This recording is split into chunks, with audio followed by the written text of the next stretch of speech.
الحمد لله رب العالمين والصلاة والسلام على سيد الأنبياء والمرسلين وعلى آله وصحبه أجمعين ثم أما بعد আলহামদুলিল্লাহ, আমি আসলেই খুব খুশি যে আপনারা সবাই ট্রাফিক জ্যাম সত্ত্বেও এখানে আসতে পেরেছেন। আমি এমনকি হেঁটে আসার সময় ট্রাফিক জ্যামের সম্মুখীন হয়েছি। আমাকে গাড়িতে করে আসতে হয়নি তবুও, কিন্তু অনেক জ্যাম ছিল মাশাআল্লাহ। তারপরেও আপনারা আসতে পেরেছেন। আমি দোয়া করছি আমাদের সময়টা এখানে যেন বিজ্ঞতার সাথে ব্যবহৃত হয়। আমরা যদিও একটু দেরিতে শুরু করেছি, কিন্তু আমি আমার বক্তব্য সংক্ষিপ্ত করব না। আমি সম্ভবত 1 ঘন্টা বা 1.5 ঘন্টা আলোচনা করব। আজ রাতে যে বিষয়ে কথা বলতে চাই তার জন্য এতটুকু সময় যথেষ্ট হবে ইনশাআল্লাহ তাআলা। তো কে জানেন আজকের আলোচনার বিষয়? কারণ আমি জানি না। কেউ কি জানেন? ও, চূড়ান্ত মুজিজা। ও আচ্ছা, ইসলাম সম্পর্কে কিছু একটা। তো আজ রাতে আমি প্রথম যে বিষয়টা নিয়ে কথা বলতে চাই তা হলো একটা সমস্যা। সমস্যাটি হলো সাম্প্রতিক সময়ে অনেক মুসলিম অমুসলিমদের সাথে কোরআনের অলৌকিকতা নিয়ে অপ্রয়োজনীয় বিতর্কে জড়িয়ে পড়ে। এই বিষয়টা নিয়ে যে কোরআন একমাত্র আল্লাহর কাছ থেকে এসেছে, তারা এই মেসেজটা একজন অমুসলিমের কাছে পৌঁছে দিতে চায়। একজন অমুসলিমের সাথে প্রায় সর্বপ্রথম তারা এই বিষয়টা নিয়েই কথা বলে। দাঁড়াও, আমাকে ইসলাম নিয়ে কথা বলতে দাও। প্রথমে যেটা বলতে চাই, আমাদের কোরআন হলো অসাধারণ। এটাতে অসংখ্য অলৌকিক বিষয় বর্ণিত আছে, আমি তোমাকে তার প্রমাণ দিতে পারবো, ইত্যাদি ইত্যাদি। তখন এটা একটা প্রবল বিতর্কের রূপ নেয়। অনেক কারণে এই পদ্ধতিটি সমস্যাপূর্ণ। তার অন্যতম একটি হলো অন্য পক্ষের বক্তব্য মেনে নেওয়ার জন্য কেউ কখনো বিতর্কে লিপ্ত হয় না, অথবা অপরপক্ষ কি বলে তা উপলব্ধি করার জন্য কেউ বিতর্কে যায় না। সে যায় তার প্রতিপক্ষকে নাস্তানাবুদ করার জন্য। তাই যদি আপনি পরাজিত হন, আপনি চিন্তা করতে থাকবেন কিভাবে আমি আগামীকাল এসে আবার তাকে পরাজিত করতে পারবো, কিভাবে আমি তার যুক্তির প্রতি উত্তর দিতে পারবো, কিভাবে আমি দাঁত ভাঙা জবাব দিব। আপনি যুক্তিতে হেরে গিয়ে বলেন না যে আচ্ছা ঠিক আছে, আপনি যা বলেছেন আমি মেনে নিচ্ছি। না, এরকম হয় না। এই সময় মানুষের অন্তরে একটা গর্ব এসে দানা বাঁধে। এটা তার মন মানুষ দখল করে নেয়। বিতর্কে প্রতিপক্ষের বক্তব্য মেনে নিতে বাধা দেয়। বক্তব্য সত্য হোক বা মিথ্যা হোক তাতে কিছু যায় আসে না। তাই কারো সাথে ইসলামের এমন বিষয় নিয়ে বক্তব্য শুরু করা যা অবশেষে বিতর্কে রূপ নেবে, এটা সমস্যাপূর্ণ। কারো সাথে এভাবে আলোচনা শুরু করা প্রজ্ঞাপূর্ণ নয়। আর নিশ্চিতভাবেই কোরআনও তার বক্তব্য এমন পন্থায় উপস্থাপন করেনি। কোরআনের কয়েক জায়গায় আল্লাহ কাফিরদের প্রতি চ্যালেঞ্জ ছুড়ে দিয়েছেন, আপনারা সবাই এটা জানেন। وإن كنتم في ريب مما نزلنا على عبدنا فأتوا بسورة من مثله। আর আমি আমার বান্দার উপর যা নাজিল করেছি, যদি তোমার সে সম্পর্কে সন্দেহ থাকে তবে তোমরা তার মতো একটি সূরা নিয়ে আসো। কিন্তু আপনারা কি জানেন এই আয়াতটি মদিনায় বা মক্কি জীবনের একেবারে শেষ পর্যায়ে অবতীর্ণ হয়েছে? অন্য কথায়, কোরআন শুরুতে এসেই মানুষের উদ্দেশ্যে এভাবে চ্যালেঞ্জ ছুড়ে দেয়নি। রাসূল সাল্লাল্লাহু আলাইহি ওয়াসাল্লামও শুরুতে মানুষকে এভাবে বলেননি যে তুমি যদি মনে করো কোরআন আল্লাহর নিকট থেকে অবতীর্ণ হয়নি তাহলে একটা সূরা নিয়ে আসো। দাওয়া মানে এমন নয় যে লোকজন এভাবে ডেকে বলবে, এই যে পারলে আমাকে একটা সূরা এনে দেন তো দেখি। সে হয়তো বলবে, সূরা আবার কি? আমি এখানে এসেছি পিজা খেতে, সূরা আবার কি জিনিস? এটা ভুল পদ্ধতি। এর ফলে কি হয়? এর ফলে অমুসলিমরা মুসলমানদের যুক্তিগুলো ভুল প্রমাণিত করার জন্য আগ্রহী হয়ে ওঠে। সবসময় মুসলমানদের যুক্তিগুলো অবমূল্যায়ন করার চেষ্টায় মত্ত থাকে। আর দ্বিতীয় সমস্যাটি হলো, যা আরও বড় সমস্যা, আল্লাহ আযজা ওয়া জাল্লা এই শক্তিশালী গ্রন্থটি আমাদের প্রতি নাজিল করেছেন, যেটা আসলে একটি মিরাকল। এটা কোনো মানুষের কাছ থেকে আসা সম্ভব নয়। আমি কিভাবে এই উপসংহারে পৌঁছেছি তার বর্ণনা আজ রাতে আমি আপনাদের নিকট উপস্থাপন করব ইনশাআল্লাহ তাআলা। তার পূর্বে একটি বিষয় পরিষ্কার করে নিতে চাই। আমি কোরআনের যে বিষয়টাকে অলৌকিক মনে করি এবং কোরআন অধ্যয়ন করার সময় যে অবিশ্বাস্য বিষয়গুলো আমি পেয়েছি এবং উপলব্ধি করেছি যে এটা মানুষের ক্ষমতার বাইরে, এই উপলব্ধিগুলো একান্তই আমার নিজের। আমি কাউকে বলতে পারবো না যে এই কারণে কোরআন অলৌকিক, কারণ আমি শুধু আমার নিজের বুঝ নিয়ে কথা বলছি। আমি সর্বোচ্চ যা বলতে পারি তা হলো, কোরআনের অমুক অমুক বিষয়গুলোতে আমি খুবই চমৎকৃত। এই কারণেই কোরআন আমার নিকট অসম্ভব সুন্দর। আপনি হয়তো এই সৌন্দর্য দেখতে পারেন, আবার নাও দেখতে পারেন। কারণ আমার উপলব্ধির কারণে কোরআন অলৌকিক নয়। কোরআনের অলৌকিকতা আমার উপলব্ধির মাঝে সীমাবদ্ধ নয়। আমি যা জানতে পেরেছি এবং আমি যা জানি না তার চেয়েও এটা অনেক অনেক বেশি শক্তিশালী। এটা আমার চেয়ে বড়। তাই আমি যদি কোরআনের অলৌকিকতাকে আমার নিজস্ব উপলব্ধির সাথে সম্বন্ধযুক্ত করি, তাহলে আমি আসলে এর অলৌকিকতাকে সীমাবদ্ধ করে ফেলেছি। আর কোরআনের অলৌকিকতা অসীম। আমরা এটাকে সীমিত করতে পারি না। কেউ যদি আমার উপলব্ধির সাথে দ্বিমত পোষণ করেন, এটা কি সম্ভব যে আমার উপলব্ধি ভুল হতে পারে? হ্যাঁ, সম্ভব। তাই কেউ যদি আমার কোনো যুক্তি ভুল প্রমাণ করে, তাহলে তাদের এই চিন্তা করা উচিত নয় যে কোরআন ভুল প্রমাণিত হয়েছে। এই দুইটার মাঝে পার্থক্য আছে। তাই আমি আমার উপলব্ধিগুলো আপনাদের সাথে শেয়ার করতে পারি, এই কথা মনে রেখে যে আমার উপলব্ধিগুলো সীমিত, কিন্তু আল্লাহর কালাম নিখুঁত। আমাদেরকে এই দুইটা বিষয়ের মাঝে পার্থক্য বজায় রাখতে হবে। এখন আপনাদের এই ভূমিকা দেওয়ার পর আমাদেরকে কেন কোরআনের অলৌকিকতার প্রশংসা করতে হবে? এর ফলে কি পার্থক্য তৈরি হয়? আমরা তো এমনিতেই মুসলিম। আমার মনে হয় অন্ততপক্ষে উপস্থিত শ্রোতাদের অধিকাংশই মুসলিম। তাহলে আমরা তো ইতিমধ্যেই বিশ্বাসী। আমরা তো ইতিমধ্যে বিশ্বাস করি যে এই গ্রন্থ আল্লাহর কালাম। কোনো মানুষের পক্ষে এমন কিতাব রচনা করা অসম্ভব। মুহাম্মদ সাল্লাল্লাহু আলাইহি সাল্লাম এই গ্রন্থ রচনা করেননি, এটা আল্লাহর কিতাব। তাহলে এই আলোচনার অর্থ কি? আমরা এমনকি কেন এই বিষয়ে আলোচনা করতে যাচ্ছি? এই ইস্যুতে আলোচনা করারই বা কী দরকার? এই বিষয়ে আমি দুইটি বক্তব্য পেশ করতে চাই। কোরআনে এমন একজনের কথা আলোচনা করা হয়েছে যে যখন আমরা ঈমান নিয়ে চিন্তা করি, আমরা তার কথা চিন্তা করি। তিনি হলেন ইব্রাহিম আলাইহিস সালাম। ওয়াইদ ক্বালা ইব্রাহিম রব্বি আরিনি কাইফা তুহিল মাউতা। যখন ইব্রাহিম আলাইহিস সালাম আল্লাহকে বললেন, ইয়া আল্লাহ, আমাকে একটু দেখান, আপনি কিভাবে মৃত থেকে জীবিত করেন, কিভাবে আপনি এটা করেন? আল্লাহ আজ্জা জাল্লা এর জবাবে তাকে যৌক্তিক একটা প্রশ্ন করেন। তিনি বলেন, তুমি কি বিশ্বাস করো না? তুমি কি এখনো বিশ্বাস করনি? তোমার কি ঈমান নেই? কারণ কারো এই বিষয়ে ঈমান থাকার পর কেন আবার বিষয়টা দেখতে চাইবে? আর ইব্রাহিম আলাইহিস সালামের ঈমানের কথা কি একবার চিন্তা করতে পারেন? কোথায় আমি, কোথায় আপনি, আর কোথায় ইব্রাহিম আলাইহিস সালামের ঈমান? তিনি আল্লাহকে বলেন, বালা, অবশ্যই, না না না, আমার ঈমান আছে। ওয়ালাকিন লিয়াতমা ইন্না কলবি, কিন্তু দেখতে এজন্য চাইছি যাতে আমার অন্তর প্রশান্তি লাভ করতে পারে। অন্য কথায় কোনো মুসলিম, এমনকি কোনো নবীও যদি আল্লাহর অলৌকিক কোনো ঘটনা প্রত্যক্ষ করেন, তাদের অন্তরে এর একটি প্রতিক্রিয়া পরিলক্ষিত হয়, অন্তর প্রশান্তিতে পূর্ণ হয়ে যায়। আর এটি এই আয়াতের খুবই শক্তিশালী একটি শিক্ষা। ওয়ালাকিন্না লিয়াতমাইন্না কলবি। মুসলমানদের কোরআনের মিরাকেল নিয়ে অধ্যয়ন করা উচিত এবং আল্লাহর কালামের অলৌকিকতার তারিফ করা উচিত, কারণ এর ফলে অন্তর, বুদ্ধি নয়। আমরা মনে মনে ভাবি কোরআনের মিরাকল অধ্যয়ন করি বুদ্ধিবৃত্তিক প্রশান্তির জন্য, এবং এই অধ্যয়নের কারণে বিচার বুদ্ধির দৃষ্টিতে আমরা এর অলৌকিকতার ব্যাপারে সন্তুষ্ট হয়ে যাই। কিন্তু এই আয়াত বলছে এর ফলে আমাদের হৃদয় প্রশান্ত হয়ে যায়। এটি একটি আধ্যাত্মিক বাস্তবতা। যখন আপনি কোরআনের আশ্চর্যজনক অলৌকিকতা সম্পর্কে জানবেন, এর মাধ্যমে আপনি আল্লাহ আজ্জা ওয়া জাল্লার অসাধারণ মহিমার তারিফ করতে পারবেন। পরবর্তী সময়ে যখন আপনি বলবেন আল্লাহু আকবার, সেটা হবে ভিন্ন এক অনুভূতি। আগে এবং পরের অনুভূতি এক হবে না।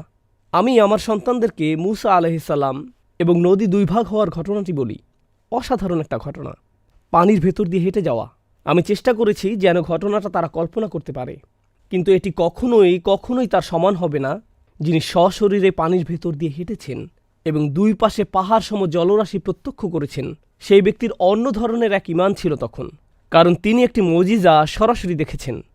পরিমাণে সামান্য হলেও কোরআনের এই মুজিজা আমরা অনুধাবন করতে চাই। এখন আমি আপনাদেরকে আমার ব্যক্তিগত কিছু বিষয় বলতে চাই, আর তারপর আপনাদের সাথে কোরআন থেকে কয়েকটি উদাহরণ শেয়ার করতে চাই।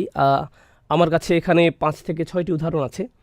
আশা করছি আজকের এই সবগুলো উদাহরণ নিয়ে আলোচনা সমাপ্ত করতে পারবো ইনশাআল্লাহ তাআলা। মনে হচ্ছে আমি এই জায়গাতে বন্দী হয়েছি। কেউ কি এটা চালু করতে সাহায্য করতে পারবেন? ও আচ্ছা, এটা সচল আছে, এখন হাঁটাচলা করা যাবে।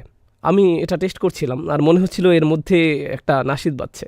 ব্যক্তিগতভাবে সর্বপ্রথম কোরআনের যে বিষয়টি আমার মধ্যে আগ্রহ তৈরি করে তা হলো কোরআনের মেসেজ, অর্থাৎ আল্লাহ আমাকে কি বলছেন, আল্লাহ আমার জন্য কি পথ নির্দেশ দিচ্ছেন।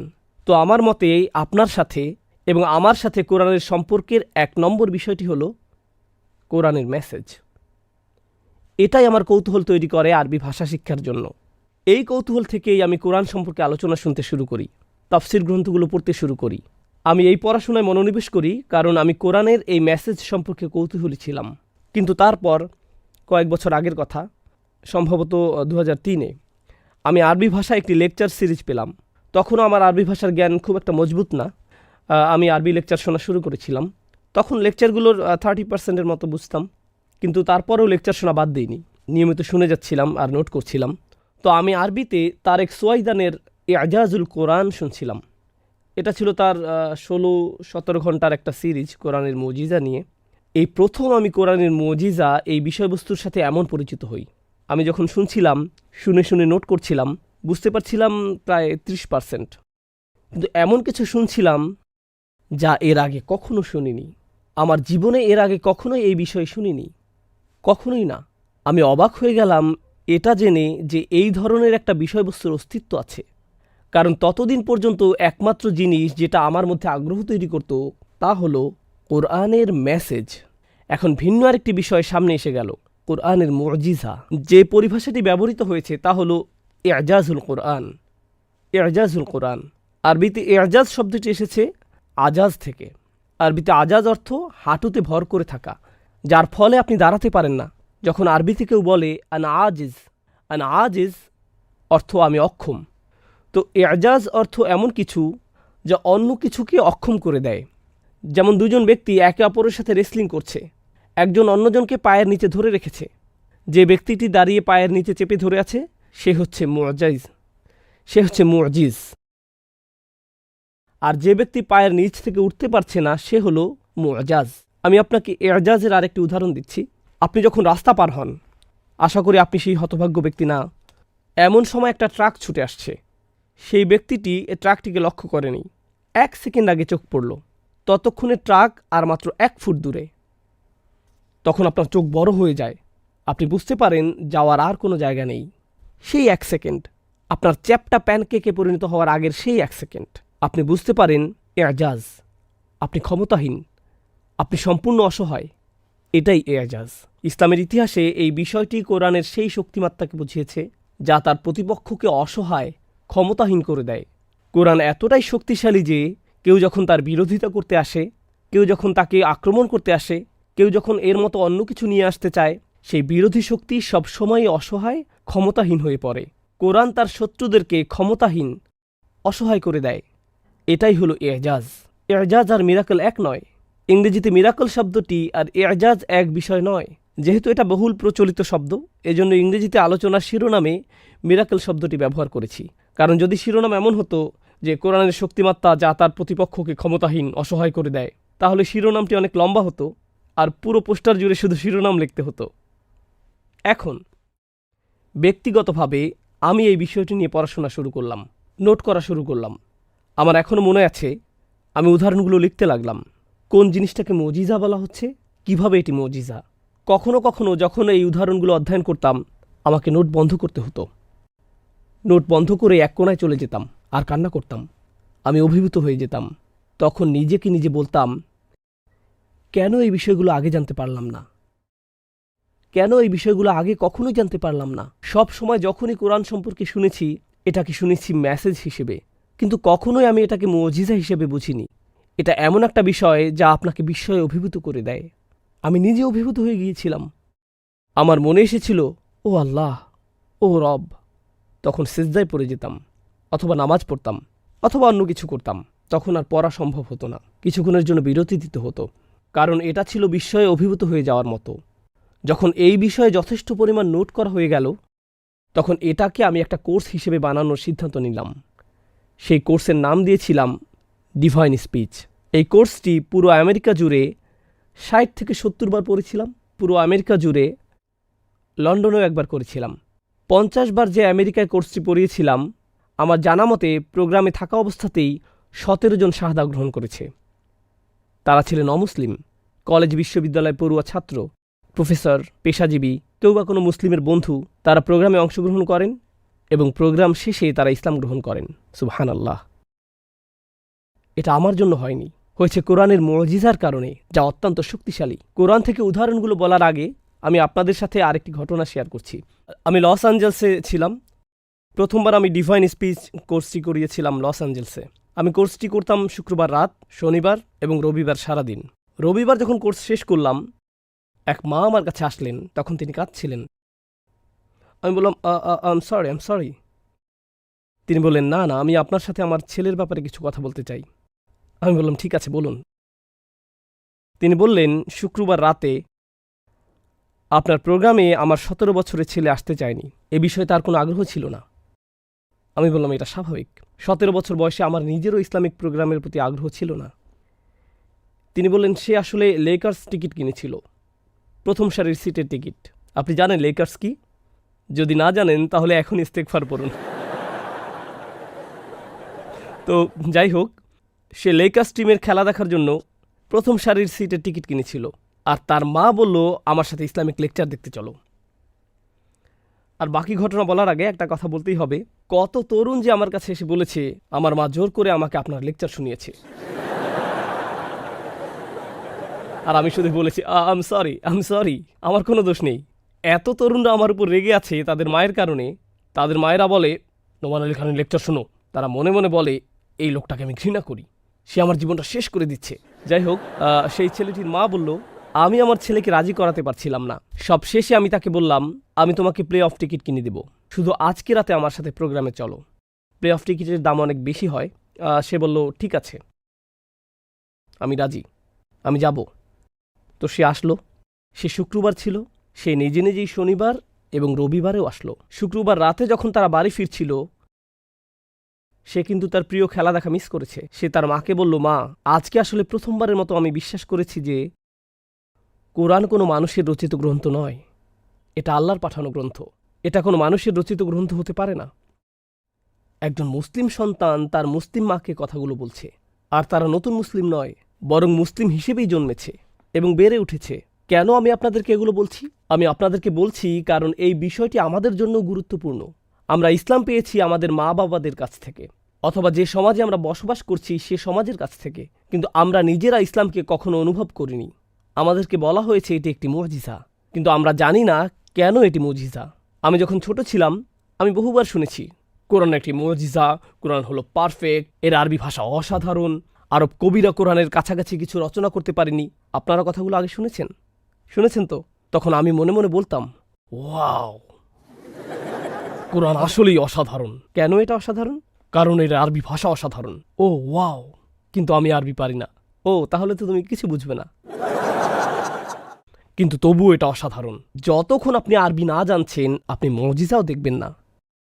বিষয়টা এরকম, মনে করেন বলা হলো একটা কালো কাচের দরজার পেছনে একটা জিনিস আছে যা অসাধারণ সুন্দর। আমি কি একটু দেখতে পারি? না। আমি কি একটু দেখতে পারি? তুমি নিজের দিকে একবার তাকাও, যাও আগে আরবি শিখে এসো। এটাই আমাদের মনোভাব। কিন্তু এই মনোভাবের যে সমস্যা তা হলো, আপনি কি মনে করেন বেশিরভাগ মানুষ কোরআনের মুজিজা দেখার জন্য 5 বছর, 6 বছর, 7 বছর অথবা 6 মাস, 1 বছরের জন্য হলেও আরবি শিখবে? বেশিরভাগ মানুষই এরকম করবে না। আমাদেরকে কোরআনের এই মেসেজ মানুষের মাতৃভাষাতেই পৌঁছে দিতে হবে। আমাদেরকে এটা বলা বন্ধ করতে হবে যে যতক্ষণ তুমি আরবি না শিখছ, হ্যাঁ, তোমার পক্ষে এটা বোঝা সম্ভব না। তবে ব্যক্তিগতভাবে আমি বিশ্বাস করি এই গ্রন্থ থেকে আল্লাহর সত্যিকারের মুজিজার সন্ধান পেতে হলে আপনাকে আরবি ভাষায় কিছুটা জ্ঞান রাখতে হবে। এজন্য এটাকে আমার নিজের দায়িত্ব হিসেবে নিয়েছি যে যতটুকু সম্ভব আমি আমার নিজের ভাষায় এটাকে বোঝানোর চেষ্টা করব। 100% বোঝাতে না পারি, যদি 2%ও বোঝাতে পারি, এটা একেবারে না বোঝার চেয়ে ভালো। আসলে এটুকুই অনেক। এরপর আমি যত এই বিষয় অধ্যয়ন করেছি, অল্লাহি ততবারই আমার মনে হয়েছে মানুষের এই বিষয়টি জানা দরকার। এই গ্রন্থের সৌন্দর্য মানুষের অনুধাবন করা উচিত। ব্যক্তিগতভাবে আমি একজন ভাষার ছাত্র। আমার আকর্ষণের বিষয়বস্তু হল ভাষাবিজ্ঞান, ব্যাকরণ, সাহিত্য, সাহিত্যিক বিশ্লেষণ। এজন্য আমি কোরআন অধ্যয়ন করি ভাষাবিজ্ঞানের দৃষ্টিকোণ থেকে। তো আজকে আমি আপনাদের সাথে ভাষাবিজ্ঞানের দৃষ্টিকোণ থেকে কোরআনের অনন্য অসাধারণ কিছু বিষয় আলোচনা করব। ভাষাগত দৃষ্টিকোণ থেকে, বৈজ্ঞানিক দৃষ্টিকোণ থেকে নয়, আইনগত দৃষ্টিকোণ থেকে নয়, আকীদাগত দৃষ্টিকোণ থেকেও নয়। এই দৃষ্টিকোণগুলো ঠিক আছে, তবে তাদের আলাদা নিজস্ব ক্ষেত্র আছে। আজকে শুধু আপনাদের সাথে আলোচনা করতে চাই কিভাবে আল্লাহ কিছু বিষয় নিয়ে কথা বলেছেন। তো আমি আপনাদের সাথে এই বিষয়ে বিভিন্ন ধরনের 6 থেকে 7টা উদাহরণ আলোচনা করব। আর আমার আশা আছে সামনের বছর আবার সম্পূর্ণ ডিভাইন স্পিচ সিরিজটা আপনাদের সাথে নিয়ে করব ইনশাআল্লাহ তাআলা। এটাই আমার নিয়ত ইনশাআল্লাহ তাআলা। ওকে, তো প্রথম উদাহরণ, আপনারা কখনো ভুট্টার মোচা দেখেছেন? ভুট্টা ছাড়া অন্য গাছেরও এই ধরনের আবরণ থাকে, যা আপনারা ছাড়িয়ে নেন। যখন এই আবরণ ছাড়ান, ভিতরে শস্য দেখতে পান। চিনতে পারছেন আমি কিসের কথা বলছি? এই মোচাকে আরবিতে বলা হয় সুম্বুলাহ। আপনারা ভালোভাবে বুঝছেন কি না তা বোঝার জন্য আমি আপনাদেরকে আমার সাথে সাথে জিজ্ঞেস করব। ওকে, শস্যের মোচাকে কি বলা হয়? সুম্বুলাহ। সুম্বুলাহ এটা পুরো একটা মোচা, যার ভেতরে শস্য থাকে। এটা ভুট্টাও হতে পারে, আবার অন্য শস্যও হতে পারে। যখন আপনি আবরণটি ছাড়ান আর ভিতরে অনেকগুলো শস্য দেখতে পান, এটাকে বলা হয় সুম্বুলাহ। ওকে, এখন আমি যদি ইংরেজিতে বলি কার, এর বহুবচন কি? Cars. House, mouse, mouses, mice. কিন্তু সাধারণ ইংরেজিতে কোনো শব্দকে যখন বহুবচন করতে চান, তখন শব্দের শেষে এস যোগ করেন। সাধারণত এরকমই হয়। হাউসের ক্ষেত্রে এই নিয়ম ঠিক আছে, কিন্তু মাউসের ক্ষেত্রে এটা কাজ করে না। এ প্রসঙ্গে একটা কৌতুক বলি, যদি না হাসেন তাহলে কিন্তু আমাকে বিদায় নিতে হবে এখান থেকে। আমি অর্থনীতি পড়েছিলাম, জানি না কেন পড়েছিলাম অর্থনীতি। আমি ম্যাক্রো ইকোনমিক্স পড়েছিলাম যখন কলেজে ছিলাম। আমাদের টিচার ছিলেন একজন চাইনিজ, যিনি তখন পিএইচডি করছিলেন নিউ ইয়র্ক সিটিতে। তিনি ছিলেন ম্যাক্রো ইকোনমিক্স টিচার। তিনি চাইনিজ উচ্চারণ ভঙ্গিতে ইংরেজি বলতেন। ক্লাসে ছাত্র সংখ্যা ছিল 300। আমার জীবনের সেরা ঘুম ঘুমিয়েছিলাম ওই কোর্সে। যাই হোক, তিনি যখন আমাদেরকে লেকচার দিতেন, আমরা অনেক মনোযোগ দিয়ে শুনেও কিছুই বুঝতাম না। শুধু তখনই বুঝেছি যখন তিনি বললেন, আগামীকাল পরীক্ষা। তো পুরো ক্লাসের 300 ছাত্র মিলে আমরা ডিপার্টমেন্টে দরখাস্ত দিলাম, প্লিজ আমরা পরীক্ষা দিতে পারবো না, এই ব্যক্তির কথা আমরা কিছুই বুঝি না। তো সেই শিক্ষক খুবই রেগে গেলেন, তিনি পুরো ক্লাসের উপর রেগে গেলেন। তো পরের দিন ক্লাসে আসলেন, তিনি একটা পাওয়ার পয়েন্ট প্রেজেন্টেশন দিলেন। প্রেজেন্টেশনের শিরোনাম ছিল ইংরেজি ভাষার প্রতি প্রফেসর লাংয়ের অভিযোগের লিস্ট। তিনি বললেন, তোমরা আমার ইংরেজি নিয়ে কমপ্লেন করছো, আমি এখন কমপ্লেন করছি ইংলিশ ভাষা নিয়ে। তো তিনি বললেন, ইংলিশ কোনো যুক্তিসঙ্গত ভাষা নয়, বিশেষত ইউএসএতে। যেমন আমরা গাড়ি ড্রাইভ করি পার্কওয়েতে, আবার পার্ক করি ড্রাইভওয়েতে। হাউসের বহুবচন কি? মাউসের বহুবচন মাইস, কিন্তু হাউসের বহুবচন হাইস নয়। আবার টুথ হয় টিথ, কিন্তু বুথ আবার বিথ হয় না। তো সেই টিচার এরকম অভিযোগের লিস্ট দিলেন, আর পুরো 45 মিনিট ধরে সবগুলো অভিযোগ বর্ণনা করলেন। এটা ছিল আমার জীবনের সেরা ইকোনমিক্স ক্লাস। যাই হোক, যে বিষয়টা আমি আপনাদেরকে বোঝাতে চাচ্ছি, সুম্বুলাহ হলো একবচন, সুম্বুলাত হলো বহুবচন। বহুবচন, কিন্তু আরবি ভাষায় চমৎকারিত্ব এখানেই, কারণ আরবিতে একের অধিক বহুবচন থাকতে পারে। এটা অদ্ভুত। যেমন ইংরেজিতে বহুবচনে কার্স আবার কার্সেস হয় না। বুক এর বহুবচন বুকস, কিন্তু বুক বুকসেস আবার বুকসেস এমন হয় না। তবে আরবি ভাষায় একটি শব্দের জন্য রয়েছে অনেকগুলো বহুবচন। আমি আপনাদেরকে একটা উদাহরণ দিচ্ছি, কাফির, কাফিরুন। অন্য কোনো বহুবচন? কুফার, নবী, নবিয়ুন। আরেকটি কি? আম্বিয়া। একাধিক বহুবচন। আরবি ভাষা এরকমেরই। তো আরবি ভাষায় সুম্বুলাহ এটা এক বচন, বহুবচন কি? সুম্বুলাত। আরেকটি বহুবচন আছে সানাবিল, সানাবিল। এই ভোকাবুলারিগুলো আপনাদেরকে আমি শিখাচ্ছি কোনো নোট করা ছাড়া। আর আপনি যদি ভাইদের মধ্য থেকে হন, আপনি নোট করবেন না, এটাই স্বাভাবিক। যদি বোনদের মধ্যে হন, সম্ভাবনা আছে যে আপনি কিছুটা হলেও নোট করছেন। তবে সুম্বুলাহ হলো এক বচন। এখন আমি দর্শকদের কাছে জানতে চাই, এর বহুবচন কি? সুম্বুলাত। অন্য বহুবচনটি কি? সানাবিল। এখন আসছে আসল রহস্য। আরবি ভাষার এরকম একটা নিয়ম আছে, আমি মজা করছি না, সত্যি বলছি। আরবি ভাষার এরকম একটা নিয়ম আছে, কোনো বস্তু এক বচন হতে পারে, বহুবচন হতে পারে, আবার সুপার বহুবচনও হতে পারে। আরবরা ব্যবহার করে এক বচন, বহুবচন এবং সুপার বহুবচন। সুম্বুলাহ হলো এক বচন, সুম্বুলাত বহুবচন, সানাবিল কি? সুপার বহুবচন। তো বেশি শক্তিশালী বহুবচন কোনটি? সানাবিল। আপনারা আমার সাথে আছেন তো? এখন আসুন কোরআনের কাছে যাই। সূরা বাকারাতে আল্লাহ আযজা ওয়া জাল্লা বলছেন, মাসালুল্লাযীনা ইউনফিকুনা আমওয়ালাহুম ফী সাবিলিল্লাহ কামাসালি হাব্বাতিন আম্বাতাত সাবআ সানাবিল। সাবআ সানাবিল। এটা কি সাধারণ বহুবচন নাকি সুপার বহুবচন? আমি ভুলে গেছি, আপনাদেরকে বলতে হবে। এটা সুপার বহুবচন। ওকে, যখন আমরা সূরা ইউসুফ খুলি, শুধুমাত্র এখানেই আরেকবার বহুবচন এসেছে। আল্লাহ আজ্জা ওয়া জাল্লা বলছেন, ওয়াকাল আল মালিকু ইন্নী আরা সাবআ বাকারাতিন সিমানিন ইয়াকুলুহুন্না সাবউন ইজাফুন ওয়া সাবআ সুম্বুলাতিন। সুম্বুলাত এটা কি একবচন, বহুবচন নাকি সুপার বহুবচন? এটা কি? দুর্বল বহুবচনটি ব্যবহৃত হয়েছে সূরা ইউসুফে, আর শক্তিশালী বহুবচন ব্যবহৃত হয়েছে সূরা বাকারায়। আর জানেন অদ্ভুত বিষয়টি হলো, সূরা বাকারায় আল্লাহ বলছেন 7টি মোচার কথা, সাবআ সানাবিল। সাবআ উভয় স্থানেই 7টি। আবার সূরা ইউসুফের বাংলা অনুবাদে বলা হয়েছে 7টি শস্যের মোচা। 2টি নম্বরই সমান সমান, এখানেও 7, ওখানেও 7। তাহলে কিভাবে একটি শক্তিশালী অন্যটি দুর্বল? একটি 75 আর অন্যটি যদি 7 হতো, তাহলে বোঝা যেত যে একটি বেশি শক্তিশালী আর অন্যটি দুর্বল। কিন্তু গাণিতিক হিসাবের বিবেচনায় বলতে গেলে উভয় নম্বরই কি? সমান। এখন সূরা বাকারার বাংলা অনুবাদে বলা হয়েছে 7টি শস্যের মোচা, আবার সূরা ইউসুফের বাংলা অনুবাদে বলা হয়েছে 7টি শস্যের মোচা। 2টি অনুবাদই সেম, 2টি অনুবাদের মধ্যে কোনো পার্থক্য নেই। কিন্তু আল্লাহ বাছাই করেছেন সূরা বাকারার জন্য শক্তিশালী বহুবচন আর সূরা ইউসুফের জন্য দুর্বল বহুবচন। কেন? কেন? যখন আমরা সূরা বাকারা পড়ি, আল্লাহ বলেছেন, আল্লাহর রাস্তায় যারা ব্যয় করে তাদের দৃষ্টান্ত হচ্ছে একটি শস্যের মতো যা জন্ম দেয় 7টি শস্যের মোচা, আর প্রতিটি মোচার ভিতরে ফি কুল্লি সুম্বুলাতিন মিয়াতু হাব্বাতিন রয়েছে 100টি করে শস্য। আল্লাহু ইউদাইফু লিমান ইয়াশা, আর আল্লাহ যাকে ইচ্ছা করেন বহুগুণে বৃদ্ধি করে প্রতিদান দেন। আয়াতের বিষয়বস্তু অনুযায়ী আপনি নিচ্ছেন একটি শস্য আর এর থেকে বানাচ্ছেন 7টি শস্য। 7টির প্রতিটি থেকে আবার হচ্ছে 100টি শস্য। প্রতিটার জন্য গুনলে 7 গুণ 100 গুণ 7 গুণ 100, এভাবে আপনার গণনা চলতে থাকবে।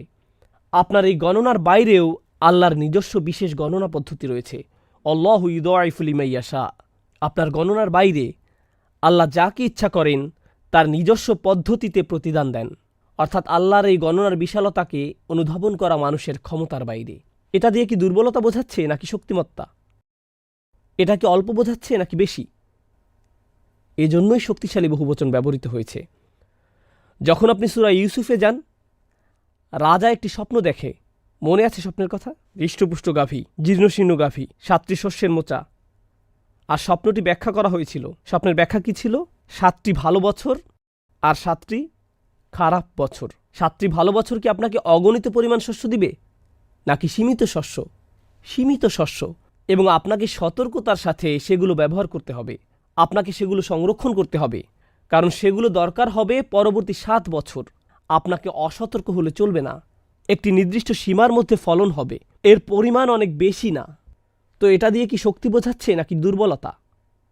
দুর্বল অবস্থা বোঝাতে আল্লাহ ব্যবহার করেছেন সুম্বুলাত, শক্তিশালী অবস্থা বোঝাতে আল্লাহ ব্যবহার করেছেন সানাবিল। দুইটা একই সংখ্যা। সূরা ইউসুফ হলো মক্কি সূরা আর সূরা বাকারা হলো মাদানী সূরা। 2টি আয়াত নাজিল হয় অনেক বছরের ব্যবধানে। যখন রাসূল সাল্লাল্লাহু আলাইহি সাল্লাম সূরা ইউসুফে সাবআ সুম্বুলাত পাঠ করেন, সেটা ছিল অনেক বছর আগে। এরপরে তিনি সূরা বাকারাতে সাবআ সানাবিল পাঠ করেন, সেটা ছিল অনেক বছর পরে। এটা কি সম্ভব যে তিনি এভাবে চিন্তা করেছেন, অনেক বছর আগে আমি বলেছিলাম সাবআ সুম্বুলাত, এখন সাবআ সানাবিল বলা উচিত, কারণ এটা এখানে বেশি মানানসই। মানুষ হিসেবে কি এটা আমাদের পক্ষে সম্ভব? সুবহানাল্লাহ। কিভাবে আল্লাহ কোরআনের এক একটি শব্দ বর্ণনা করেছেন, এক একটি শব্দ। আমি আপনাদেরকে আরেকটি উদাহরণ দিতে চাই, একবচন, বহুবচন এবং সুপার বহুবচন নিয়ে। শুধুমাত্র একটি উদাহরণ, কারণ এটা মজাদার একটা বিষয়, আর এটা আপনার দৃষ্টিভঙ্গি পরিবর্তন করে দিবে। এক একটি শব্দের ক্ষেত্রেও কিভাবে এটি অনুবাদ করা হয়েছে। এবারের শব্দটি নি'মাহ, সম্ভবত শব্দটি আপনাদের জানা। নি'মাহ অর্থ কি? প্রচলিত অনুবাদ কেউ জানেন? অনুগ্রহ। ঠিক আছে, আপনাদের ভয় পাওয়ার কিছু নেই। অনুগ্রহ জোরে বলবো যদি উনি বুঝে ফেলেন যে আমিই বলেছি? এমন করার প্রয়োজন নেই, আপনি জোরে বলতে পারেন, সমস্যা নেই। আপনি আমার আলোচনায় এসেছেন, এর মানে আপনি লজ্জিত হওয়ার প্রস্তুতি নিয়ে এসেছেন। তো নিয়ামা অর্থ কি? অনুগ্রহ। নিয়ামার বহুবচন হলো আনউম। আমি আশা করি আপনারাও বলবেন আনউম। তো নিয়ামা হলো এক বচন, আনউম হলো বহুবচন, আর শক্তিশালী বহুবচন সুপার বহুবচন, আরবিতে যাকে বলা হয় জামউ কাসরা, তা হলো নিয়াম। নিয়াম। মজার বিষয় হলো আনউম শব্দটি কোরআনে শুধুমাত্র একবারই ব্যবহার করেছেন, আর নিয়াম শব্দটিও একবারই ব্যবহার করেছেন। একবার দুর্বল বহুবচন, আরেকবার শক্তিশালী বহুবচন। আর আরও মজার যে বিষয়টি হলো, যখন আপনি বাংলা অনুবাদ পড়েন, তাতে কি দুর্বল বহুবচন আর সুপার বহুবচন কোনো পার্থক্য রয়েছে? আপনি জানতেও পারবেন না যে এখানে পার্থক্য আছে। অনুবাদে আপনি কোনো পার্থক্য দেখতে পাবেন না। ওকে, আল্লাহ বলেছেন ইব্রাহিম আলাইহিসসালাম সম্পর্কে খুবই শক্তিশালী আয়াত। আল্লাহ ইব্রাহিম আলাইহিসসালামের বর্ণনা দিচ্ছেন শাকির আল্লি আনউমিহি। বহুবচনটি শুনেছেন? শাকির আল্লি আনউমিহি। এটা কি দুর্বল নাকি শক্তিশালী বহুবচন? ও, পরীক্ষা শুরু হয়ে গেছে। আল্লাহু আকবার। কি উত্তর দেবেন এখন? এটা দুর্বল বহুবচন। ভেরি গুড, আপনারা চমৎকার শ্রোতা। আলহামদুলিল্লাহ, দুজন উত্তর দিতে পেরেছেন, চমৎকার। আনউম হলো দুর্বল বহুবচন, আর এটি ব্যবহৃত হয়েছে ইব্রাহিম আলাইহিসসালামের জন্য। এটা এরকম যেন আল্লাহ বলছেন ইব্রাহিম ছিল কৃতজ্ঞ আল্লাহর কয়েকটি অনুগ্রহের প্রতি। কিন্তু এটা ভালো শোনাচ্ছে না, এটা অদ্ভুত শোনাচ্ছে। যখন আমরা ইব্রাহিম আলাইহিসসালামের কথা স্মরণ করি, আমরা মনে করি তিনি আল্লাহর প্রতি কৃতজ্ঞ ছিলেন অনেক অনুগ্রহের জন্য। কিন্তু আয়াত বলছে তিনি আল্লাহর প্রতি কৃতজ্ঞ ছিলেন কয়েকটি অনুগ্রহের জন্য। আল্লাহ যদি বলতে চাইতেন অনেক অনেক অনেক অনুগ্রহ, তিনি বলতে পারতেন শাকিরান লি নিআমিহি, কিন্তু তিনি তা বলেননি। তিনি বলেছেন শাকিরান লি আনউমিহি। এখানে অনেক শক্তিশালী শিক্ষা আছে, অনেক শক্তিশালী শিক্ষা। অন্য আয়াতে যাওয়ার আগেই বলা দরকার, যদি আপনি ইব্রাহিম আলাইহিসসালামও হন, আর আপনি যদি শুরু থেকে শেষ পর্যন্ত কৃতজ্ঞ থাকেন, আর আপনি এমন কৃতজ্ঞ যেরকম এই পৃথিবীতে খুব অল্প সংখ্যক মানুষের পক্ষেই হওয়া সম্ভব, আপনার জীবনের শেষ প্রান্তে যখন আপনি পিছনে ফিরে দেখেন আর আল্লাহকে ধন্যবাদ জানান তিনি আপনাকে যে অনুগ্রহগুলো করেছেন তার জন্য, আল্লাহর প্রকৃত অনুগ্রহের সংখ্যা এত বেশি যে তার তুলনায় আপনি শুধুমাত্র কিছু অনুগ্রহের কৃতজ্ঞতা আদায় করতে পারেন। আল্লাহর বেশিরভাগ অনুগ্রহের বিবেচনায় মানবজাতির সেই সামর্থ্য নেই যে সত্যিকার অর্থে আল্লাহকে কৃতজ্ঞতা জানাবে। আমাদের জীবনের শেষে যদি আমরা স্মরণ করে দেখি, যদি আমার পুরো জীবন ভর শকর আদায়ও করি, আমি আসলে কেবল সামান্য শকরই আদায় করতে পারবো। আল্লাহর প্রকৃত শকর আদায়ের ক্ষেত্রে এটা নিয়াম হবে না, বরং হবে আনউম। সত্যিকার অর্থে অধিকাংশ মানুষ আল্লাহর কেবল একটি নিয়ামতেরই প্রকৃত শকর আদায় করতে পারে না। ওয়া ইন তাউদ্দু নি'মাতাল্লাহি লা তুহসুহা, এক বচন ব্যবহৃত হয়েছে। যদি তোমরা চেষ্টা করো আল্লাহর একটি নিয়ামতের প্রকৃত মর্ম উপলব্ধি করতে, তোমরা তা পারবে না। আমরা আল্লাহর শকর জানাই আমাদেরকে চোখ দেওয়ার জন্য, আমরা আল্লাহর শকর জানাই আমাদেরকে পা দেওয়ার জন্য, পায়ের মধ্যে আঙ্গুল দেওয়ার জন্য, আমরা আল্লাহর শকর জানাই জিহ্বা দেওয়ার জন্য। যখন আমরা এই জিনিসগুলোর জন্য আল্লাহর শকর আদায় করি, আমরা আসলে এটাও জানি না যে এগুলো কি পরিমাণে আমাদেরকে হেল্প করে। আমরা প্রকৃতপক্ষে এটাও জানি না যে এগুলো না থাকলে কি পরিমাণ ক্ষতি হবে। আমাদের পক্ষে নিয়ামতকে সঠিকভাবে বোঝা সম্ভব না। আমরা শুধু আমাদের সীমিত অনুমানের উপর ভিত্তি করে শকর আদায় করতে পারি, আমরা একটিও আদায় করতে পারি না। তাই এটা প্রশংসনীয় যে ইব্রাহিম আলাইহিসসালাম কয়েকটি নিয়ামতের শুকরিয়া আদায় করতে পেরেছেন। এটা ইব্রাহিম আলাইহিসসালামের শুকরিয়া আদায়ের সার্টিফিকেট। এই উদাহরণের পরবর্তী আয়াতে আল্লাহ বলছেন ওয়া আসবাগা আলাইকুম নি'মাহু যাহিরাতান ওয়া বাতিনা, তিনি তোমাদের উপর তার নিয়ামত রাজি অবারিত করেছেন। যে নিয়ামতগুলো তোমরা দেখতে পাও আর সেগুলো যা তোমরা দেখতে পাও না। যাহিরাতান ওয়া বাতিনা, আয়াতটি কি কম বোঝাচ্ছে না বেশি বোঝাচ্ছে? বেশি। তিনি ব্যবহার করেছেন সুপার বহুবচন। আর এই আয়াতগুলো একটি অপরটির পাশে না, কোরআনের মধ্যে বহু পৃষ্ঠা দূরে তাদের অবস্থান। কিভাবে মাথায় রাখা সম্ভব কোন জিনিসটা পারফেক্টভাবে কোথায় বসবে? এটাই আল্লাহ করেছেন কোরআনে। এটা হলো আমার প্রথম উদাহরণ। আমরা দ্রুত এগুচ্ছি। পরবর্তীটা আসলে আমার অনেক প্রিয়। সূরাতুস সফ। সূরাতুস সফ আল্লাহ বলেছেন মূসা আলাইহিসসালামকে নিয়ে, এরপর তিনি বলেছেন ঈসা আলাইহিসসালামকে নিয়ে। কোন জাতির কাছে মূসা আলাইহিসসালামকে প্রেরণ করা হয়েছিল? হ্যাঁ, বনি ইসরাইল। Very good. আপনারা কোনো কোনো বাচ্চার থেকে ভালো যাদেরকে আমি পড়াই। কখনো কখনো ভয়ঙ্কর সব উত্তরের সম্মুখীন হতে হয়। একটা সানডে স্কুলে পড়াতাম। বলো তো রাসূল সাল্লাল্লাহু আলাইহি ওয়াসাল্লাম কোথায় জন্মগ্রহণ করেছিলেন? নিউ জার্সিতে। তোমাকে আরও শিখতে হবে। যাই হোক, মুসা আলাইসাল্লাম কোন জাতিকে দাওয়াত দিয়েছিলেন? বনে ইসরাইল। ওকে, ঈসা আলাইসাল্লাম আছেন পরের আয়াতে। কোন জাতির কাছে তিনি প্রেরিত হয়েছিলেন? বনে ইসরাইল। তারা উভয় প্রেরিত হয়েছিলেন বনে ইসরাইলের কাছে। যখন আল্লাহ মুসা আলাইহিসসালাম সম্পর্কে বলেন, ওয়াইদ ক্বালা মুসা লিকওমিহি, যখন মুসা তার জাতিকে বললেন, যখন মুসা আলাইহিসসালাম তার জাতিকে বললেন, তার জাতিকে বনে ইসরাইল। আর পরবর্তী আয়াতে আছে ওয়াইদ ক্বালা ঈসা ইবনু মারইয়াম ইয়া বানি ইসরাইল। প্রসঙ্গক্রমে মুসা আলাইহিসসালাম বলেছিলেন ইয়া কওমি, ইয়া কওমি। কেউ বলতে পারেন ইয়া কওমি অর্থ কি? ও আমার জাতি, ও আমার জাতি, লিমা তুযুনানি, তোমরা কেন আমাকে কষ্ট দিচ্ছ? কেমন ধরনের জাতি তোমরা? কিন্তু তোমরা আমারই জাতি, কেন তোমরা এমন করছো? কিন্তু ঈসা আলাইহিসসালাম যখন বলেছেন, তিনি বলেননি ইয়া কওমি, তিনি বলেছেন ইয়া বানি ইসরাইল। পরবর্তী আয়াতেই আশ্চর্যের বিষয় হল, তারা উভয়ই নবী, তারা উভয়ই একই জাতিকে উদ্দেশ্য করে বলেছেন। তাহলে কেন একজন বলছেন ইয়া কওমি আর অপরজন পরবর্তী আয়াতে বলেছেন ইয়া বানি ইসরাইল? লক্ষ্য করুন, আরবদের ঐতিহ্য অনুযায়ী আপনি কোনো জাতির অন্তর্ভুক্ত হতে হলে আপনার বাবাকেও সেই জাতির একজন হতে হবে। যদি আমার বাবা পাকিস্তানি হয় আর আমার মা বাংলাদেশি হয়, তাহলে আমার জাতি কোনটি? পাকিস্তানি। যদি আসলে আমার মাও পাকিস্তানি, এটা উদাহরণ দিলাম।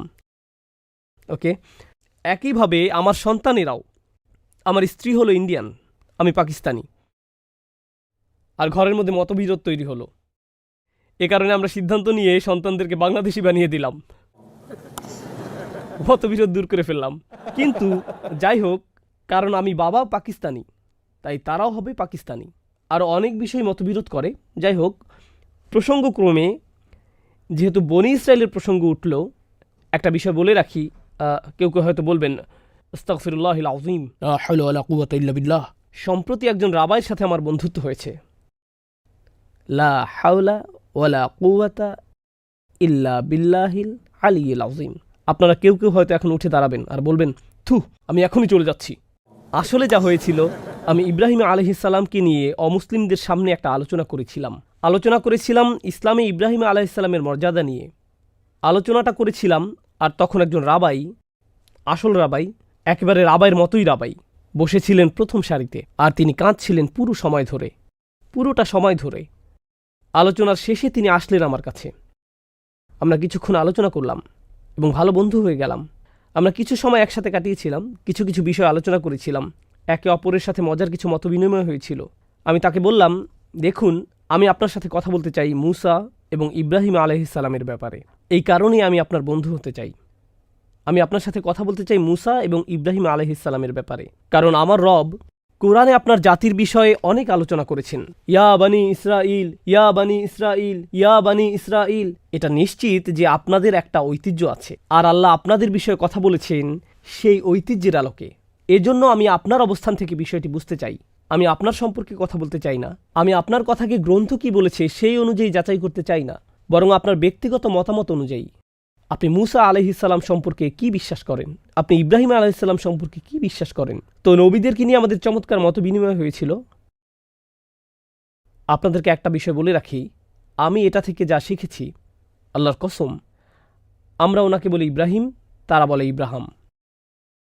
যদিও একটি কেরাত অনুযায়ী আমরা ওনাকে ইব্রাহাম ডাকতে পারি, কিন্তু এর দ্বারা আমরা আসলে দুটি ভিন্ন মানুষ নিয়ে কথা বলছি।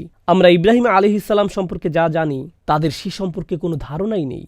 আমরা বলি মুসা, তারা ওনাকে বলে মুসে। কিন্তু আমরা কোরআনে যাকে মুসা আলাইহিসসালাম বলে চিনি, আল্লাহর কসম, যখন আপনি শুনবেন তারা কি বলে সেই সেম মানুষটির ব্যাপারে, আপনি বলবেন, তোমরা আমার মুসা আলাইহিসসালাম সম্পর্কে বলছো না, তোমরা অন্য কারোর ব্যাপারে বলছো। আমি জানি না এটা কাকে নিয়ে তোমরা কথা বলছো, এটা উনি না, তোমরা ভুল ঠিকানায় চলে গেছো। প্রায় সব বিষয়ে আমাদের মতের অমিল, প্রায় সব বিষয়েই। কিন্তু কেন আমি এই প্রসঙ্গ আনলাম? আমি সূরা সফ নিয়ে বলছিলাম। একজন নবী বলেছেন ইয়া কওমি, আরেকজন বলেছেন ইয়া বানি ইসরাইল। কেন আমি রাবাইয়ের প্রসঙ্গ আনলাম? কারণ রাবাইদের মতামত হলো, আপনি কোনো জাতির অন্তর্ভুক্ত হতে হলে আপনার মাকেও সেই জাতির হতে হবে। এটা তাদের মতামত। ইহুদি ধর্ম অনুযায়ী এটা তাদের মতামত। যদিও এর উৎপত্তি সমসাময়িক সময়ে, তো সেই রাবাই বলল, না, জাতিগত পরিচয় বাবার কাছ থেকে আসে না, আসে মার কাছ থেকে। আমি বললাম, ওকে রাবাই, আপনার সাথে একটু ফান করা যাক। মুসা আলাইহিসসালাম মিশর থেকে পালিয়ে এসেছিলেন। পালিয়ে তিনি মাদিয়ান নামক একটি জায়গায় গিয়েছিলেন। মাদিয়ান হল আরব ভূমি, তাই না রাবাই? তিনি বললেন, হ্যাঁ, অবশ্যই এটা আরব। ওকে, মাদিয়ানে তার এক লোকের সাথে সাক্ষাৎ হয়, আর সেই লোকটি মুসা আলাইহিসসালামের কাছে তার মেয়ে বিয়ে দেন। এজন্য মুসা আলাইহিসসালাম একজন আরব মহিলা বিয়ে করেন। আপনি ঠিক আছেন তো রাবাই? হ্যাঁ হ্যাঁ, মুসা বিয়ে করেছিলেন আরব মহিলাকে। ঠিক আছে, তাহলে আপনাদের মতামত অনুযায়ী মুসা আলাইহিসসালামের সন্তানেরা সব আরব?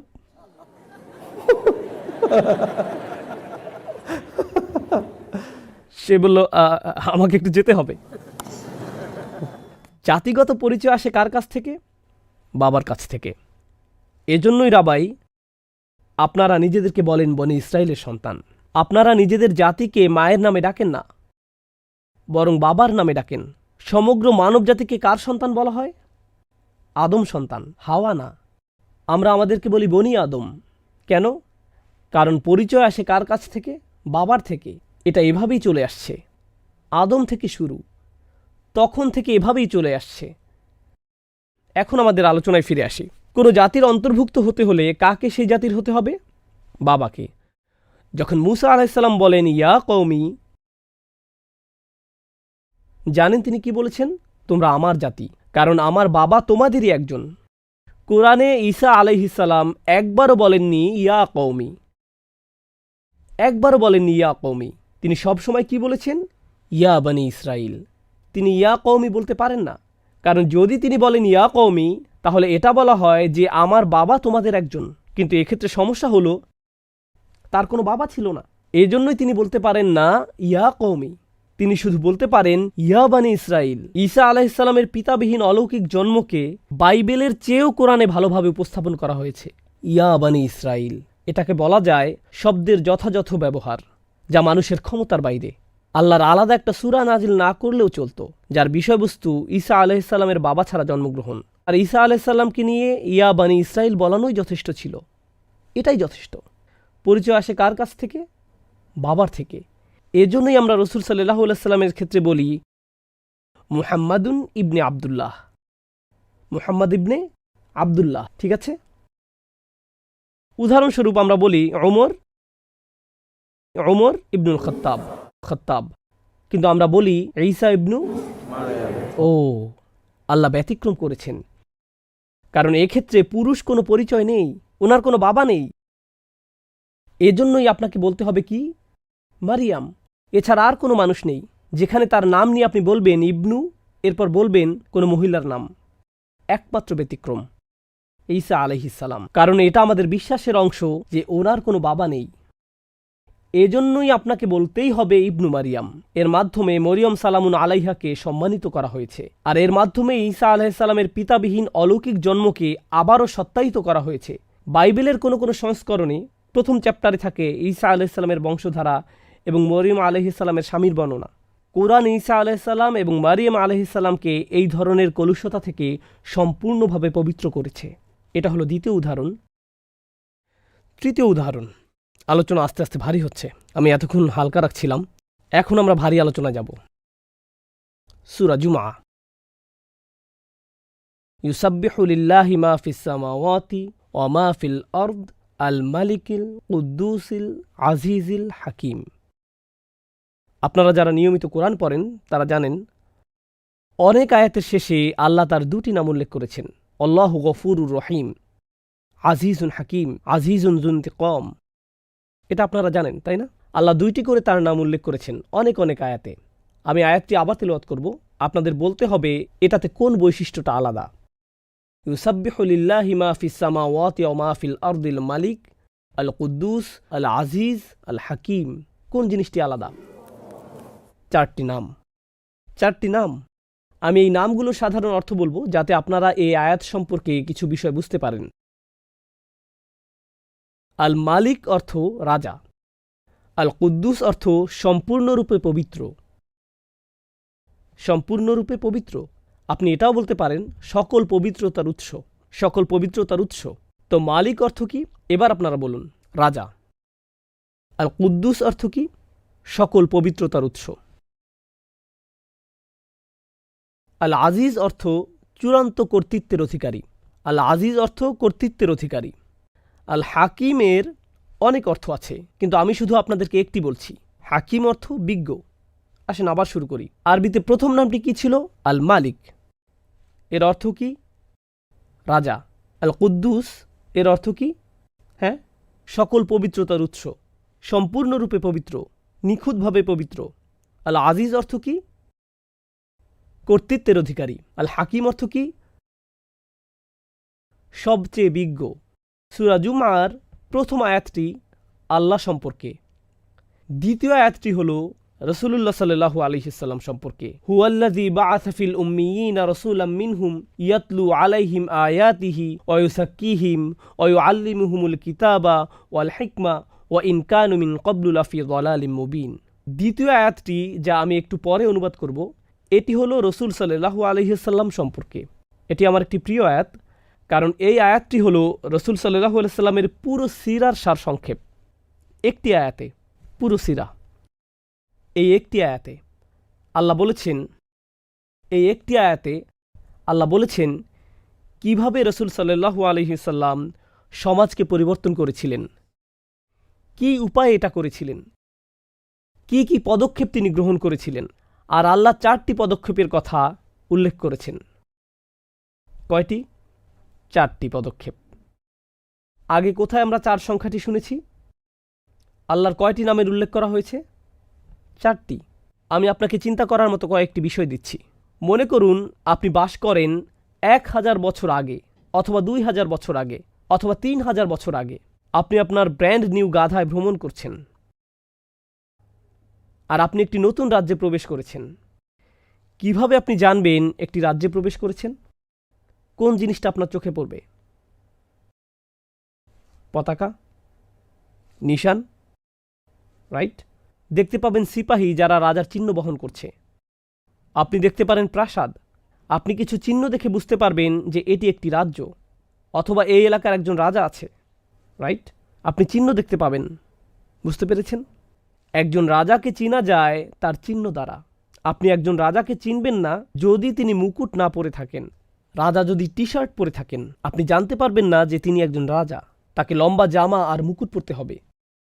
যদি কোনো রাজা অ্যাপার্টমেন্টে বসবাস করেন, সে রাজা না। সে ব্যক্তি নিজেকে যেই উপাধি দিক না কেন, তার একটা প্রাসাদ থাকতে হবে। এই চিহ্নগুলো মোটামুটি যথেষ্ট এটা বোঝার জন্য যে আপনি একজন রাজার সামনে আছেন। তো আমার প্রথম পয়েন্ট হলো, একজন রাজাকে চেনা যায় তার চিহ্ন দ্বারা। আল্লাহর প্রথম কোন নামটির উল্লেখ করেছেন? আল মালিক। এর অর্থ কি? আল্লাহ রাসূল সাল্লাল্লাহু আলাইহি ওয়াসাল্লাম সম্পর্কে বলছেন যে তিনি 4টি জিনিস করেন। প্রথম বৈশিষ্ট্যটি ইয়াতলু আলাইহিম আয়াতিহি, তিনি মানুষকে পড়ে শোনান রাজার চিহ্নগুলো। কিভাবে একজন রাজা চেনা যায়? তার চিহ্ন দ্বারা। আর রাসূল মানুষকে বলেন তার চিহ্নগুলো। দেখো ওনার রাজত্ব, ওই পাহাড়টি দেখেছো? এটা ওনার রাজত্বের অন্তর্ভুক্ত। দেখেছো ওই সূর্য? এটা ওনার রাজত্বের অংশ। এভাবেই বুঝতে পারবে যে একজন রাজা আছেন। রাতের আকাশে যে তারা দেখতে পাও, তাও আল্লাহর রাজত্ব। তাকে তার চিহ্ন দেখেই চেনা যায়। দ্বিতীয় বৈশিষ্ট্য, আল্লাহর দ্বিতীয় নামটি কি ছিল যেন?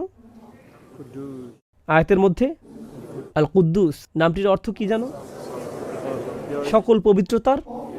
দ্বিতীয় যে জিনিসটি রাসূল সাল্লাল্লাহু আলাইহি ওয়াসাল্লাম করেন, ওয়া ইউযাক্কিহিম, তিনি তাদেরকে পবিত্র করে। তিনি রাজার চিহ্নগুলো তাদের পড়ে শোনান এবং তিনি তাদেরকে পবিত্র করেন। আল্লাহর দ্বিতীয় নামটি কি ছিল? সকল পবিত্রতার উৎস। কানেকশনটি দেখতে পাচ্ছেন? তৃতীয় বৈশিষ্ট্যটি, এটি বলার আগে বলে নেই, আল্লাহ বলেছেন তিনি চূড়ান্ত কর্তৃত্বের অধিকারী। আইন আসে কোথা থেকে? আইন আসে কর্তৃত্ব থেকে। একটি ঘরে নিয়মকানুন আসে বাবা মা থেকে। এটা সন্তানদের কাছ থেকে আসতে পারে না, কারণ বাবা মার কি আছে? কর্তৃত্ব। ক্লাসরুমে নিয়ম আসে শিক্ষকের কাছ থেকে, ছাত্রদের কাছ থেকে না, কারণ শিক্ষকের কি আছে? কর্তৃত্ব। একটি দেশে আইন আসে সরকারের পক্ষ থেকে। আইন আসে কোর্ট অথবা যারা আইন প্রণয়ন করেন তাদের কাছ থেকে। আইন সাধারণ মানুষের কাছ থেকে আসে না, কারণ এখানে কার কর্তৃত্ব? কোর্টের। বুঝতে পারছেন? আইন আসে কর্তৃত্বশীল কারো কাছ থেকে। বুঝতে পারছেন? আল্লাহ বলেন ওয়া ইউআল্লিমুহুমুল কিতাব, তিনি তাদেরকে বই শিক্ষা দেন। আর আরবি সাহিত্যে বই বা কিতাব শব্দটি আইনের জন্য ব্যবহৃত হয়। তো এটা এরকম বলার মতো যে তিনি তাদেরকে আইন শিক্ষা দেন। আর আইন আসতে পারে শুধুমাত্র কর্তৃত্বশীল কারো কাছ থেকে। আল আজিজ হলেন একমাত্র সত্তা যিনি কিতাব দিতে পারেন। আপনি কিতাব পেতে পারেন না ইজ্জা ছাড়া, আপনি আইন পেতে পারেন না কর্তৃত্ব ছাড়া। প্রসঙ্গক্রমে ইংরেজি সাহিত্যেও যেমন আমেরিকান ইংলিশে বলা হয়ে থাকে দ্য জাজ threw the book at him. এর অর্থ এটা নয় যে বিচারক রেগে গেলেন আর একটা বই নিয়ে অভিযুক্তের মাথায় ছুঁড়ে মারলেন, যার আক্ষরিক অর্থ বিচারক তার দিকে বই ছুঁড়ে মারলেন। এর অর্থ বিচারক এই ব্যক্তির উপর পূর্ণ আইন প্রয়োগ করেছেন, তিনি বই ছুঁড়ে মারলেন। এর অর্থ এটাই। যখন ইংরেজিতে কেউ বলে I will do this by the book, এর অর্থ কি? আমি এটা করব আইন অনুযায়ী। বুঝতে পারছেন? বাই দ্য বুক অর্থ এটাই। বুঝতে পারছেন? তো আল আজিজ হলেন কর্তৃত্বের অধিকারী। আর রসুল সাল্লাল্লাহু আলাইহি সাল্লাম মানুষকে আইন শেখান যা এসেছে প্রকৃত কর্তৃত্বশীলের কাছ থেকে। ওয়ায়ুআল্লিমুহুমুল কিতাব। আল্লাহর সর্বশেষ নামটি কি ছিল, যা একটু আগে আলোচনা করেছিলাম? আল মালিকিল কুদ্দুসিল আজিজিল হাকিম, সবচেয়ে বিজ্ঞ। আল্লাহ বলেছেন ওয়ায়ুআল্লিমুহুমুল কিতাব ওয়াল হিকমাহ। রাসূল তাদেরকে শিক্ষা দেন বিজ্ঞতা। বিজ্ঞতা আসে কার কাছ থেকে? এটা আসে সবচেয়ে বিজ্ঞ সত্তা থেকে। প্রথম আয়াতে আল্লাহর 4টি নাম, পরবর্তী আয়াতে রাসূল সাল্লাল্লাহু আলাইহি সাল্লামের 4টি বৈশিষ্ট্য, আর তারা সুন্দরভাবে মিলে গেছে। আপনাদেরকে বিষয়টি বোঝাতে আমার 20 মিনিট লেগে গেছে, কিন্তু আল্লাহ জাস্ট বলে গেছেন। তিনি জাস্ট বলে গেছেন। কোন মানুষটি কথা বলার সময় এভাবে চিন্তা করে? আল্লাহর 4টি নাম বললাম, এখন আমাকে এমন শব্দ, এমন ক্রিয়াপদ, এমন ভাব ব্যবহার করতে হবে যা পুরোপুরিভাবে আগে যা বলেছি তার সাথে মিলে যাবে। এটা মানুষের ক্ষমতার বাইরে। আমাদের পক্ষে এটা সম্ভব নয়। আর আমরা আয়াতটি শুধু পড়ে যাই। আমরা এই মুজিজাকে পাশ কাটিয়ে যাই, শক্তিশালী এই মুজিজার মধ্য দিয়েই পড়ে যাই, কিন্তু বেশিরভাগ সময় আমরা বুঝি না যে কি পড়লাম। আপনারা অনেকেই আয়াতের প্রকৃত স্বাদ আস্বাদন করতে পারেন না। যদি আপনি বুঝতে পারতেন তাহলে এভাবে থাকতেন। আল্লাহু আকবার। আপনি অভিভূত হয়ে যাবেন, আপনি অভিভূত হয়ে যাবেন। এটা ছিল দ্বিতীয় নাকি তৃতীয় উদাহরণ? এটা ছিল আমার তৃতীয় উদাহরণ। ওকে, 2টা বাকি আছে, 2টা বাকি, এতটুকুই। আশা করি আপনাদের কষ্ট হবে না, বিষয়গুলো সহজ। তো আমি আপনাদের সাথে সূরা জুমার শেষ অংশ নিয়েও কথা বলতে চাই। সূরা জুমার শেষ অংশ। তার আগে প্রাথমিক কোনো বিষয় না বলে সরাসরি ঘটনাটি বলবো। রাসূল সাল্লাল্লাহু আলাইহি সাল্লাম জুমার খুতবা দিচ্ছিলেন। সাহাবারা বসে আছেন আর খুতবা শুনছেন। একটা বিষয় বলে রাখি, আমরা কিন্তু এখন জুমার খুতবার আদব খুব ভালো করে জানি। মোবাইল ফোন অন থাকতে হবে, রিংটোন ভলিউম ফুল রাখতে হবে, রিংটোন হতে হবে ধুমধারাক্কা। যেই আপনাকে কল করুক, এমন একজন বন্ধু অবশ্যই রাখবেন যে আপনাকে নামাজের সময়ই কল করবে। তো এই যুগে খুতবার জন্য আমাদের নির্ধারিত কিছু আদব আছে যা আমাদেরকে অনুসরণ করতেই হবে, আলহামদুলিল্লাহ। আর আমরা খুব ভালোভাবে সেগুলো পালন করছি, মাশাআল্লাহ।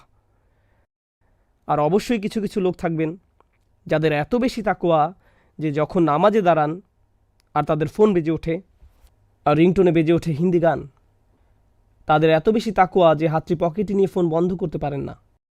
ফলশ্রুতিতে আমরা সম্পূর্ণ গানটি উপভোগ করতে বাধ্য হই।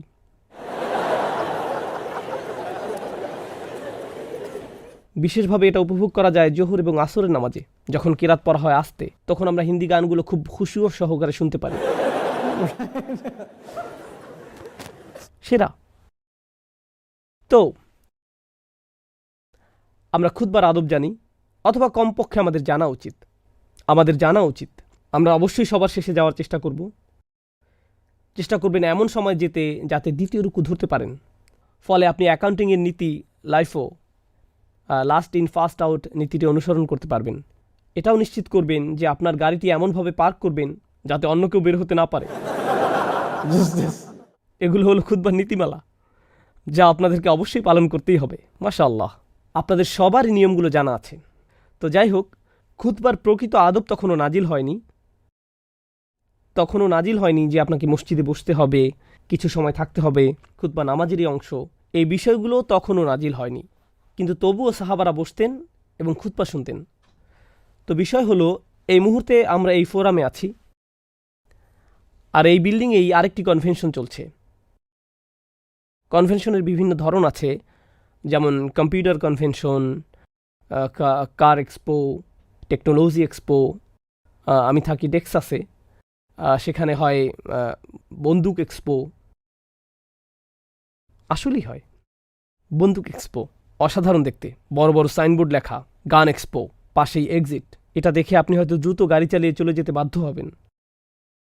যাই হোক, যখন এ ধরনের এক্সপো হয় তখন অনেক মানুষ সেখানে যায় ব্যবসায়িক উদ্দেশ্যে, তাই না? সেখানে গিয়ে তারা তাদের ট্রেড বুথ খুলবে, বিভিন্ন ধরনের ব্যবসার সাথে পরিচিত হবে, কিছু লেনদেন করবে। এজন্যই তারা সেখানে যায়। তো এছাড়াও একটা বড় সংখ্যক মানুষ কেন সেখানে যায়? শুধু একটু ঘোরার জন্য। হেই, একটা কার এক্সপো চলছে, চলো ঘুরে আসি। আমি একটা ফেরারি গাড়িতে বসে দেখতে চাই, একটা সেলফি তোলো, একটা ছবি তোলো, তাই না? কিছু মানুষ ব্যবসার উদ্দেশ্যে সেখানে যায় না। কেন যায় তারা? সেলফি, ঘোরাঘুরি, এজন্যই তারা যায়।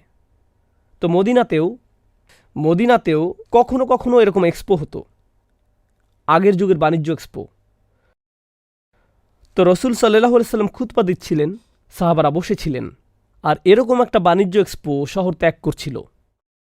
ব্যবসায়ীদের জন্য সেই বাণিজ্য এক্সপো ধরাটা খুবই গুরুত্বপূর্ণ, কারণ যদি তারা মিস করে এই সুযোগ হয়তো পরবর্তী 2-3 বছরেও পাওয়া যাবে না। ফলে তারা ব্যবসায়িকভাবে অনেক ক্ষতিগ্রস্ত হতে পারে। আর খুতবার মধ্যে এই কিছু ব্যবসায়ী বসেছিলেন, তো তারা চিন্তা করলেন হাতে এখনও সময় আছে, এখনও নামাজ শুরু হয়নি, আমি যাই, গিয়ে দ্রুত কিছু কেনাকাটা করে আসি, কারণ এটা চলে যাচ্ছিল, এরপর দ্রুত ফিরে আসব। তো তারা খুতবা ছেড়ে সেখানে গেলেন। এখন তারা যখন গেলেন, তারা কি গেলেন ব্যবসার জন্য নাকি মজা করার জন্য? ব্যবসা। কিন্তু মানুষ যখন ব্যবসায়ের জন্য সেখানে যায়, আর এই ধরনের এক্সপোগুলো সাধারণত হয় সুন্দর, রঙিন, আর হতে পারে একটা হাতিও আছে বা এ জাতীয় কিছু, তখনকার দিনের কথা বলছি। এই যুগে থাকে চমৎকার কালার, পোস্টার, লাইট, অনেক মানুষ একসাথে, তো এটা দেখতে আকর্ষণীয়। আর আপনি যদি ব্যবসায়ী নাও হন, দেখি তো কি হচ্ছে, এই চলো ঘুরে আসি। তো আপনি যখন কয়েকজন ব্যবসায়ীকে উঠে যেতে দেখেন, আর আপনি সেই অপদার্থদের মধ্যে একজন যারা উচ্চ মাধ্যমিক শ্রেণীর ছাত্র, হ্যাঁ দুষ্টামি করলাম, মজা করলাম, তখন আপনি বলেন আমি ব্যবসা না করি, কিন্তু সেখানে বেশ জমে উঠেছে, চলো ঘুরে আসি, দ্রুত চলে আসব। তো প্রথম দিকে কিছু মানুষ যায় ব্যবসায়িক উদ্দেশ্যে, আর কিছু মানুষ যায় বিনোদনের জন্য। তারা যায় বিনোদনের জন্য। এখন আয়াতটি শুনুন। আল্লাহ বলেছেন, ওয়া ইযা রাআউ তিজারাতান আও লাহওয়ান ইনফাদ্দু ইলাইহা ওয়া তারাকুকা কাইমা। যখন তারা দেখতে পেল ব্যবসা অথবা বিনোদন, তারা সেই দিকে ছুটে গেল, তারা খুতবা ত্যাগ করল এবং সেই দিকে ছুটে গেল, আর তারা আপনাকে দাঁড়ানো অবস্থায় রেখে গেল। ওয়া তারাকুকা কাইমা। কোনটি প্রথমে এসেছে, ব্যবসা নাকি বিনোদন? প্রথমে উল্লেখ করা হয়েছে ব্যবসা, কারণ যারা প্রথমে উঠে গিয়েছিল তারা বিনোদনের জন্য যায়নি, তারা গিয়েছিল ব্যবসার জন্য। তারা চিন্তা করল সুযোগ হাতছাড়া হয়ে যেতে পারে, তো তারা চলে গেল। ওকে, এখন শুনুন, কুল মা ইনদাল্লাহি, একই আয়াতে, কুল মা ইনদাল্লাহি খায়রুম মিনাল লাহওয়ি ওয়া মিনাত তিজারা। এখানে বিপরীত, আল্লাহ ধারাবাহিকতাকে উল্টে দিয়েছেন। তিনি বলেছেন আল্লাহর কাছে যা আছে তা বিনোদন এবং ব্যবসার চেয়ে উত্তম।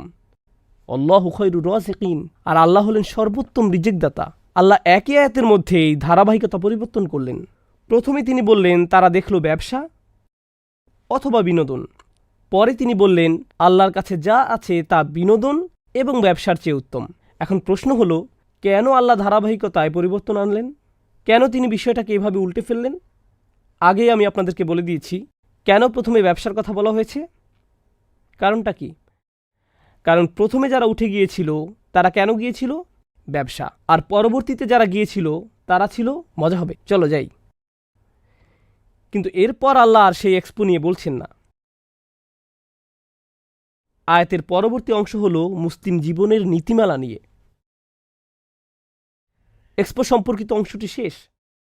এখন আল্লাহ আমাদেরকে শিক্ষা দিচ্ছেন সমগ্র জীবন নিয়ে, সেই অভিজ্ঞতার আলোকে। এখন সেই অভিজ্ঞতার আলোকে আপনারা আমাকে নিরপেক্ষভাবে বলুন, সবার কি ব্যবসাতে আগ্রহ আছে? কিন্তু সবার কি বিনোদনে আগ্রহ আছে? ব্যবসায় সবার আগ্রহ নেই, কিন্তু সবাই কোনো না কোনোভাবে বিনোদন দ্বারা বিভ্রান্ত হয়। তো কোন বিষয়টি ব্যাপক সমস্যা? ও, তো আল্লাহ যখন মূল সমস্যার কথা বলছেন যা আপনাকে আল্লাহর স্মরণ থেকে বিরত রাখবে, কোনটি তিনি প্রথমে উল্লেখ করেছেন? এইবার প্রথমে বিনোদন। তিনি বলেছেন, উলমা ইনদাল্লাহি খয়রুম মিনাল লাহওয়ি ওয়া মিনাত তিজারাহ, সাথে সাথে ব্যবসাও। আল্লাহু খয়রুর রাযিকিন, আর আল্লাহ সর্বোত্তম রিজিকদাতা। যেহেতু এই প্রসঙ্গে আছি, আমি আপনাদের সাথে চমৎকার এই আয়াতটির ব্যাপারে আরও কিছু বিষয় শেয়ার করতে চাই। আপনারা ধারাবাহিকতার পার্থক্যের বিষয়টা বুঝতে পারছেন? সংক্ষেপে আরও কয়েকটি বিষয়। বিনোদন যে বিভ্রান্ত করে এই বিষয়ে আমার একটা কাজ ছিল যাকে বলা হয় চ্যাপেলেন্সি। আমি একটা ইউনিভার্সিটিতে পড়তাম। আমার কাজের অন্তর্ভুক্ত ছিল ক্যাম্পাসে মুসলিম ছাত্রদেরকে হেল্প করা, কখনো কখনো জুমার নামাজে ইমামতি করা। পুরো ক্যাম্পাসে ৬-৭ জন মুসলিম ছাত্র ছিল। আমি জুমার নামাজ পড়তে নির্ধারিত রুমে যেতাম। কখনো কখনো নামাজের সময় কাউকেই পেতাম না। আর আমাকে এই ছাত্রদেরকে কল করতে হতো, করিম, আমি নামাজের রুমে, আজকে জুমা। হ্যাঁ, ওকে, আমি এখন আসলেই বিজি। তুমি কি করছো? গেম খেলছি। ভাই, আজকে জুমা। ওকে ওকে ওকে, ঠিক আছে, আসরের আগে আমি চলে আসব। মাধ্যমিক শ্রেণীর ছাত্র, যারা পৃথিবীর সবচেয়ে উপকারী সম্পদ। কিন্তু যাই হোক, আল্লাহর স্মরণ থেকে মানুষ বিচ্যুত হয়ে যায় বিনোদনের কারণে। হতে পারে আমার সামনে এমন অনেকেই থাকতে পারে যারা দুর্ঘটনাবশত এখানে চলে এসেছে, অথবা তাদের মা জোর করে এখানে পাঠিয়েছেন। হতে পারে আপনি ঘরে বসে আছেন, আপনার আছে PS3, Xbox 360 অথবা অন্য কোনো ফিতনা ডিভাইস, এগুলো নিয়ে বসে আছেন আর আপনি খেলছেন grand theft auto, Assassin's Creed অথবা মডার্ন ওয়ারফেয়ার। আর আপনি দরজা বন্ধ করে দিয়েছেন, পর্দা টেনে দিয়েছেন, আর আপনি এরকম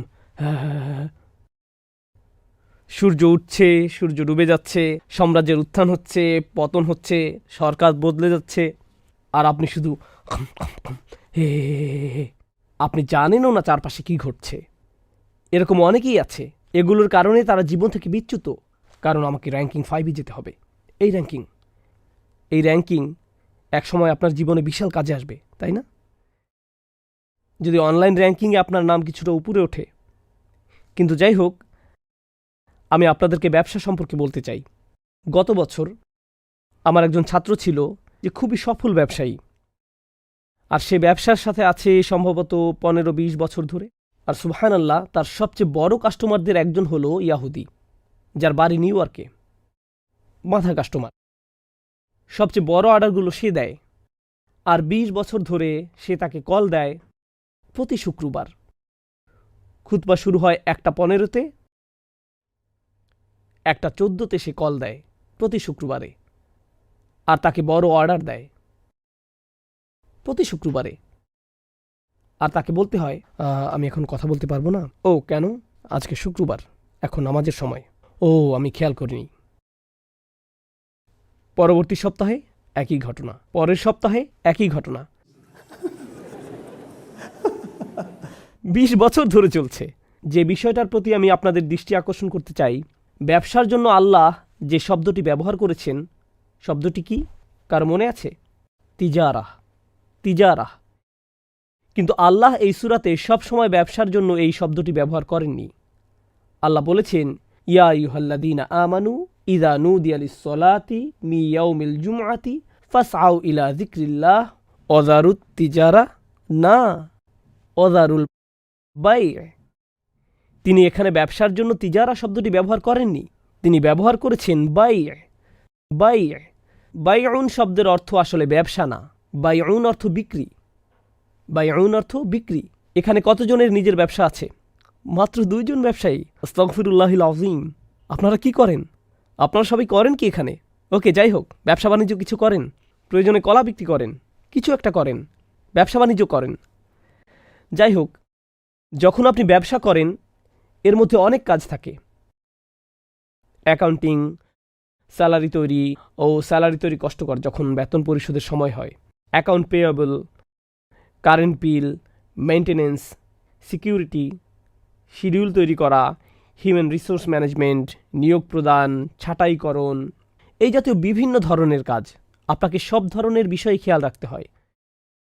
পণ্যের মজুদ সংক্রান্ত বিষয়, কি পরিমাণ কিনতে হবে, কি পরিমাণ হাতে আছে, কি বিক্রি হয়েছে, রিফান্ড কত ছিল, কি কি ফেরত এসেছে, কাঁচামালের পরিমাণ কত, ইত্যাদি ইত্যাদি।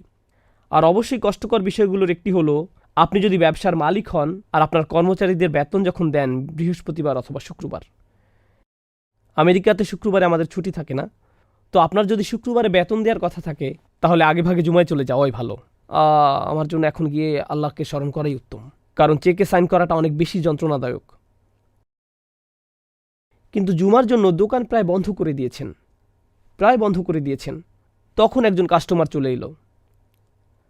কোনো কাস্টমার ছোট ঝুড়ি তুলে নেয়, আবার কোনো কাস্টমার বড় শপিং কার্ট নিয়ে ঢুকে।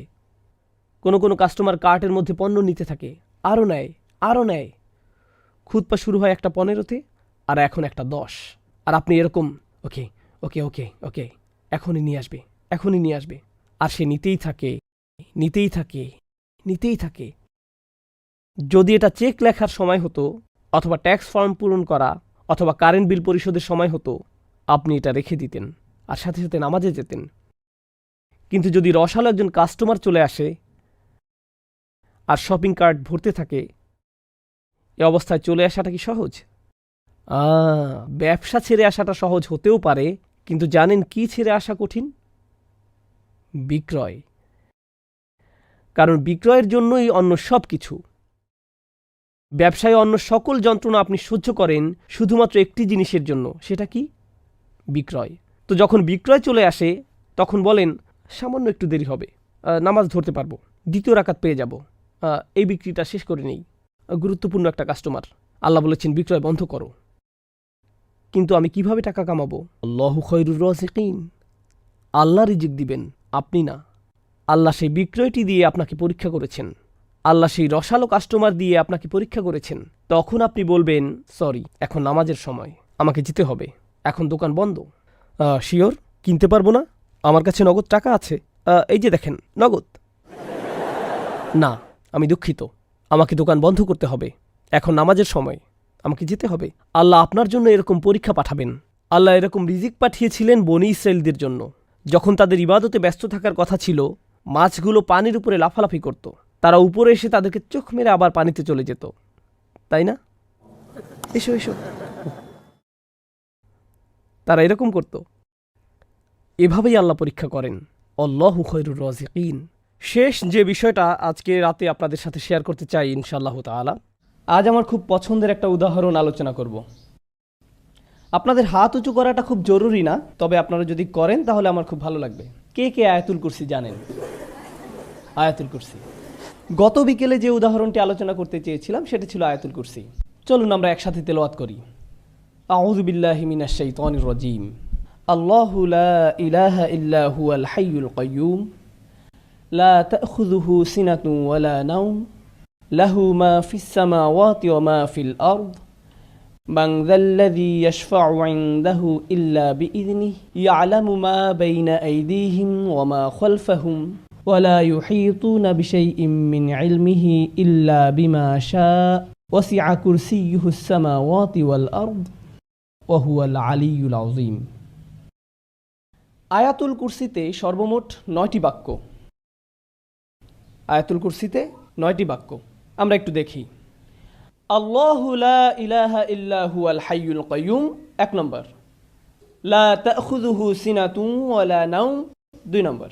লাহু মা ফিস সামাওয়াতি ওয়া মা ফিল আরদ, 3 নম্বর। 4 নম্বর বাক্য। মান যাল্লাযী ইয়াশফা'ু 'ইনদাহু ইল্লা বিইযনিহি, 4 নম্বর। ইয়া'লামু মা বাইনা আইদিহিম ওয়া মা খালফাহুম, 5 নম্বর। এরপর ওয়ালা ইউহীতুনা বিশাইইম মিন ইলমিহি ইল্লা বিমা শা, 6 নম্বর। এরপর ওয়াসি'a কুরসিয়্যুহুস সামাওয়াতি ওয়াল আরদ, 7 নম্বর। ওয়ালা ইয়াউদুহু হিফযুহুমা, 8 নম্বর। ওয়া হুয়াল আলিয়্যুল আযীম, 9 নম্বর। 9টি বাক্য।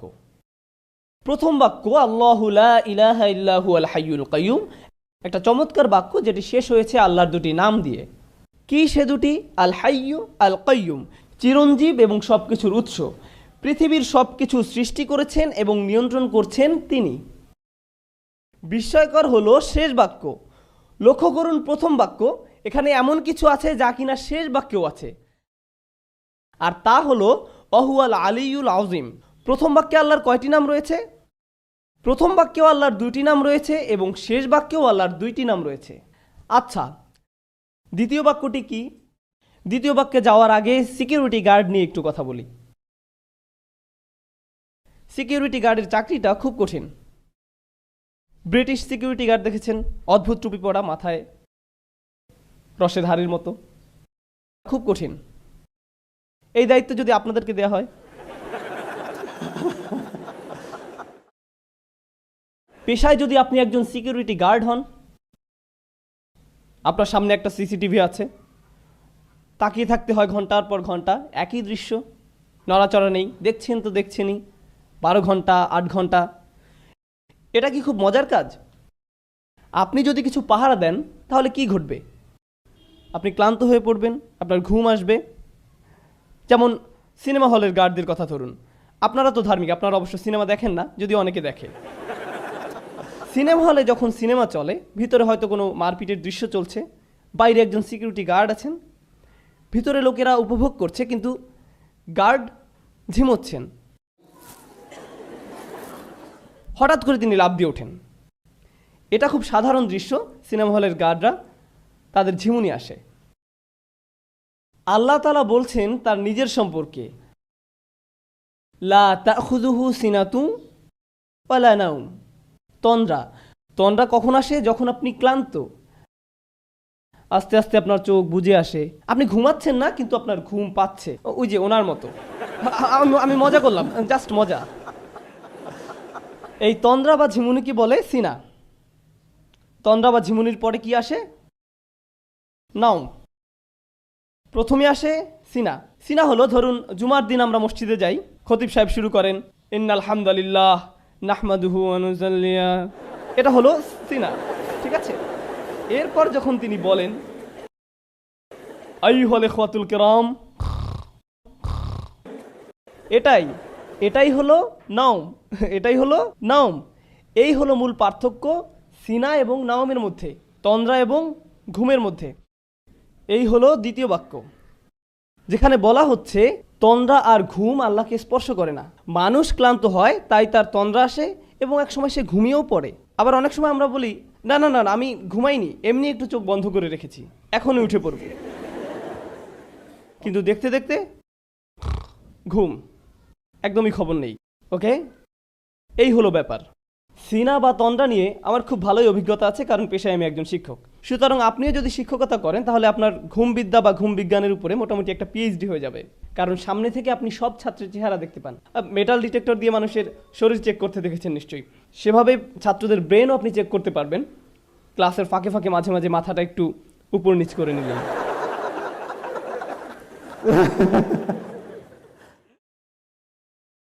এই হলো দ্বিতীয় বাক্যের আলোচনা, ঘুম না ক্লান্তি ও ঘুম নিয়ে, তন্দ্রা এবং ঘুম সম্পর্কে। শেষ দিক থেকে দ্বিতীয় বাক্য কি? ওয়ালা ইয়াউদুহু হিফযুহুমা, আকাশ এবং জমিন পাহারা দিয়ে আল্লাহ ক্লান্ত হন না। যখন কেউ ক্লান্ত হয়ে যায় তখন তার তন্দ্রা আর ঘুম পায়। দ্বিতীয় বাক্যের সাথে শেষ দ্বিতীয় বাক্যের এই হলো চমৎকার মিল। লা তাখুযুহু সিনাতু ওয়ালা নাওম ওয়ালা ইয়াউদুহু হিফযুহুমা। আল্লাহ বলছেন লাহু মা ফিস সামাওয়াতি ওয়া মা ফিল আরদ, আসমান এবং জমিনে যা কিছু আছে সব তিনি নিয়ন্ত্রণ করেন। এই বিষয়ে কথা বলার আগে দুটি বাক্য, আল্লাহর দুটি নামের মধ্যে পার্থক্য বুঝতে হবে, মালিক এবং মালিক। আল্লাহর দুটি নাম মালিক ও মালিক, দুটি শব্দের মধ্যে পার্থক্য ধরতে পারলে আয়াতটা বুঝতে সহজ হবে, এই জন্যই বলা। মালিক শব্দের অর্থ অধিকারী, মালিক অর্থ অধিকারী, আর মালিক শব্দের অর্থ আগে একবার বলেছিলাম, মালিক অর্থ রাজা। রাজা আর অধিকারীর মধ্যে কোনো পার্থক্য আছে? আছে। আপনি আপনার কলমের মালিক, কিন্তু আপনি বলেন না যে আমি এই কলমের মহান রাজা। আপনি এমনটা করেন না, কারণ আপনি জানেন এটা একটি হাস্যকর কথা। বুঝতে পেরেছেন? মালিক হয় ছোট জিনিসের। আপনি হতে পারেন গাড়ির মালিক, কম্পিউটারের মালিক, মোবাইলের মালিক, কিন্তু আপনি এর রাজা নন। রাজত্ব শব্দ ব্যবহার হয় বড় কিছু বোঝাতে। এখানে আরেকটা সমস্যা, মালিকানা ব্যবহার হয় সম্পত্তির ক্ষেত্রে, এর ব্যবহার সম্পত্তির ক্ষেত্রে, কিন্তু রাজত্ব এমন নয়। আপনারা জানেন রাজা একখণ্ড জমি বা একটা গাছের উপর রাজা নন, তিনি একটি ভূখণ্ডের বসবাসকারী মানুষের রাজা। রাজত্ব একটা দেশের মানুষকে নিয়ন্ত্রণ করার জন্য, আর মালিকানা ব্যবহৃত হয় সম্পদের জন্য। দুইটা ভিন্ন জিনিস। এখন আল্লাহ বলছেন লাহু মা ফিস সামাওয়াতি ওয়া মা ফিল আরদ, আকাশ জমিনে যা কিছু আছে সব কিছুর মালিক তিনি। এখানে কিসের কথা বলা হয়েছে? মালিকানার কথা। এই বাক্যটা মালিকানা সম্পর্কিত, আর মালিকানা হয় ছোট জিনিসের, তার মানে প্রত্যেকটা ক্ষুদ্র জিনিসের মালিক আল্লাহ। ওকে, শেষ দিকের 3 নম্বর বাক্যটি কি কারো মনে আছে? ওয়াসিআ কুরসিয়ুহুস সামাওয়াতি ওয়াল আরদ, তার রাজত্ব কর্তৃত্ব আসমান জমিনের সব জায়গায়। যেখানে আল্লাহ বলছেন তার রাজত্ব সম্পর্কে, তার কর্তৃত্ব সম্পর্কে, একদিক থেকে আল্লাহ সবকিছুর মালিক, আবার সবকিছুর রাজা, সবকিছুই তার নিয়ন্ত্রণে। মানুষ হয়তো শুধু কিছুর মালিক কিন্তু রাজা নয়, আবার হয়তো রাজা কিন্তু সকল কিছুর মালিক নয়। যেমন এখনো অনেক দেশে রাজতন্ত্র বা রাজা এই ব্যাপারগুলো আছে। ধরুন আপনি একটি দ্বীপের রাজা, তার মানে কি আপনি দ্বীপের সবকিছুর মালিক? না, বরং আল্লাহ সবকিছুর মালিক এবং সবকিছুর রাজা।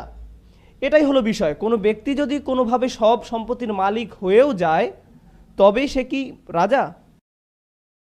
এটা কি সম্ভব? সে হয়তো সম্পত্তির মালিক কিন্তু রাজা আরেকজন আছেন। আপনি হয়তো সব সম্পত্তির মালিক কিন্তু আপনার উপর রাজত্ব করছেন আরেকজন, অথবা আপনার রাজত্ব আছে কিন্তু সব সম্পত্তির মালিক আপনি নন। কিন্তু আল্লাহর দুটোই আছে, আল্লাহ একই সাথে মালিক এবং মালিক। আল্লাহ তার মালিকানার কথা বলছেন এভাবে, লাহু মা ফিস সামাওয়াতি ওয়া মা ফিল আরদ, তৃতীয় বাক্য। আর তার রাজত্বের কথা বলছেন ওয়াসিআ কুরসিয়ুহুস সামাওয়াতি ওয়াল আরদ। আচ্ছা, এবার চতুর্থ বাক্য কি? পিছন থেকে পড়ে আসি। আল্লাহু লা ইলাহা ইল্লা হুয়াল হাইয়ুল কাইয়্যুম লা তাখুযুহু সিনাতুন ওয়া লা নাওম লাহু মা ফিস সামাওয়াতি ওয়া মা ফিল আরদ। এরপর মান যাল্লাযী ইয়াশফাউ ইনদাহু ইল্লা বিইযনিহি, আল্লাহ বলছেন কে আছে তার কাছে তার অনুমতি ছাড়া শাফায়াত করবে। লক্ষ্য করুন, শাফা কি? শাফা শব্দের সহজ অর্থ হলো মধ্যস্থতা। আরও সহজ করে বললে শাফা মানে কারো মাধ্যমে যোগাযোগ করা। আরও সহজ করে বললে শাফা মানে কারো মাধ্যমে সুপারিশ করা। শাফা মানে আপনি চাকরি হারাতে বসেছেন, কিন্তু আপনার চাচা বা মামা ম্যানেজার, তিনি বললেন না না না না না, সে থাক, সে ভালো, তাকে রাখা যায়, সে ভালো। এটাই হলো শাফা। কিয়ামতের দিন যখন আমরা চরম বিপদগ্রস্ত থাকব, তখন কেউ একজন এসে বলবে না না না না, সে থাক, সে আমার সাথে, তার জন্য সহজ করুন। আমরা চাইবো যেন আল্লাহ আমাদের জন্য রাসূল সাল্লাল্লাহু আলাইহি সাল্লামের শাফায়াত কবুল করেন, কিন্তু আল্লাহ বলছেন সেদিন তোমার জন্য সুপারিশ করতে কেউ আসবে না। তোমার চাচা, তোমার ভাই, তোমার বাবা, তোমার মা, অফিসের বস, কেউ না। কেউ বলবে না আল্লাহ সে ভালো, সে থাক।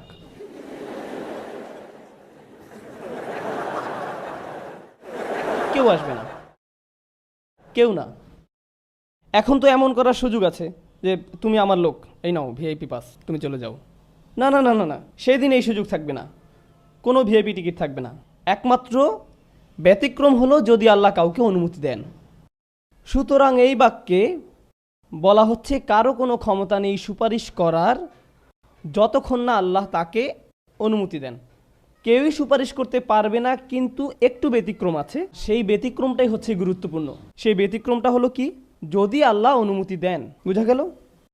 আচ্ছা, ওয়ালা ইউহিতুনা বিশাইইম মিন ইলমিহি, তারা কিছুই জানে না, তারা তার জ্ঞানের পরিধির কিছুই জানে না, ইল্লা ছাড়া, বিমা শা। চতুর্থ এবং ষষ্ঠ বাক্য দুটোই হলো আল্লাহর ঘোষণা এবং ব্যতিক্রম হিসাবে তার দেয়া সুযোগ সম্পর্কে। তার ঘোষণা হলো কারো সুপারিশ করার ক্ষমতা নেই, কিন্তু ব্যতিক্রম হলো যাকে আল্লাহ অনুমতি দেন। তাদের কোনো জ্ঞান নেই, কিন্তু ব্যতিক্রম হলো যাকে তিনি জ্ঞান দিতে চান সে। অন্যথায় তারা কিছুই জানে না। ওয়ালা ইউহিতুনা বিশাইইম মিন ইলমিহি ইল্লা বিমা শা। চতুর্থ আর ষষ্ঠ বাক্যের এই হলো চমৎকার মিল। প্রথম আর নবম বাক্য, দ্বিতীয় আর অষ্টম, তৃতীয় আর সপ্তম, চতুর্থ আর ষষ্ঠ কি বাকি আছে? মধ্যের বাক্য। তিনি বলছেন ইয়ালামু মা বাইনা আইদিহিম ওয়া মা খালফাহুম। তিনি বলছেন তিনি মানুষের সামনে এবং পেছনে যা আছে সব জানেন। তিনি জানেন আয়াতের পেছনে যা ছিল এবং সামনে যা আছে। তিনি আয়াতের মাঝখানে এই বাক্যটা দিলেন আর বলছেন সামনে পেছনে যা আছে আমি জানি। কে এভাবে বলতে পারেন? কে পারেন? সুবহানাল্লাহ। এভাবেই আল্লাহ তার কথা বলেন, এভাবেই আল্লাহ তার বক্তব্য তুলে ধরেছেন। কেন আমরা বুঝতে পারি না? সমস্যাটা কোথায়? কারণ আমরা কোরআনকে একটা সাধারণ বইয়ের মতো পড়ে যাই, আমরা একটা সাধারণ লেখার মতো পড়ে যাই। আমরা গণনা করি 1 2 3 4 5 6 7 8 9। সাহাবায়ে কেরামরা কি এমনটা করেছেন? নাকি রাসূল সাল্লাল্লাহু আলাইহি ওয়াসাল্লাম তাদেরকে বলেছেন লক্ষ্য করো বাক্য নম্বর 1, বাক্য নম্বর 9, 2 নম্বর আর 8 নম্বর, 3 নম্বর আর 7 নম্বর? না, কারণ তিনি শুধু কোরআন বলে গেছেন, বক্তব্যের মতো তিনি শুধু কোরআন বলে গেছেন। আজ আমরা এটা দেখতে পাই যখন সাহাবায়ে কেরামরা এটা লিখে গেছেন। কোরআন সকল বক্তব্যের চেয়ে সম্পূর্ণ নির্ভুল, এমনকি এটা বক্তব্য হওয়া সত্ত্বেও। আর কখন ভুল হওয়ার সম্ভাবনা বেশি থাকে? কিছু লিখলে না বললে। একবার কিছু লিখে ফেললে আর সেটা ফেরানোর উপায় নেই। যেমন ইউটিউবে একবার কিছু আপ করে ফেললে যা হয় আর কি।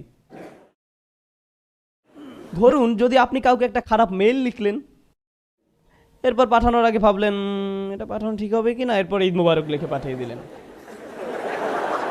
একবার সেন্ড করে দিলে আর ফেরাতে পারবেন না। পাঠিয়ে দিলেন তো দিলেনই, এরপর আর পাল্টানোরও সুযোগ নেই বা ফেরানোরও কোনো সুযোগ নেই। আল্লাহ সুবহানাহু ওয়া তাআলা কোরআনকে লিখিত অবস্থায় নাজিল করেননি, তিনি এটা বক্তব্য আকারে নাজিল করেছেন। এটা বক্তব্য আকারে নাজিল করেছেন। আপনারা জানেন আমি ভাষাবিদদের সাথে কথা বলেছিলাম, অমুসলিম ভাষাবিদ। তারা এটা বিশ্বাস করতে অস্বীকার করেছে যে কোরআন বক্তব্য। তারা অস্বীকার করেছে, বলেছে অবশ্যই এটা লিখিত।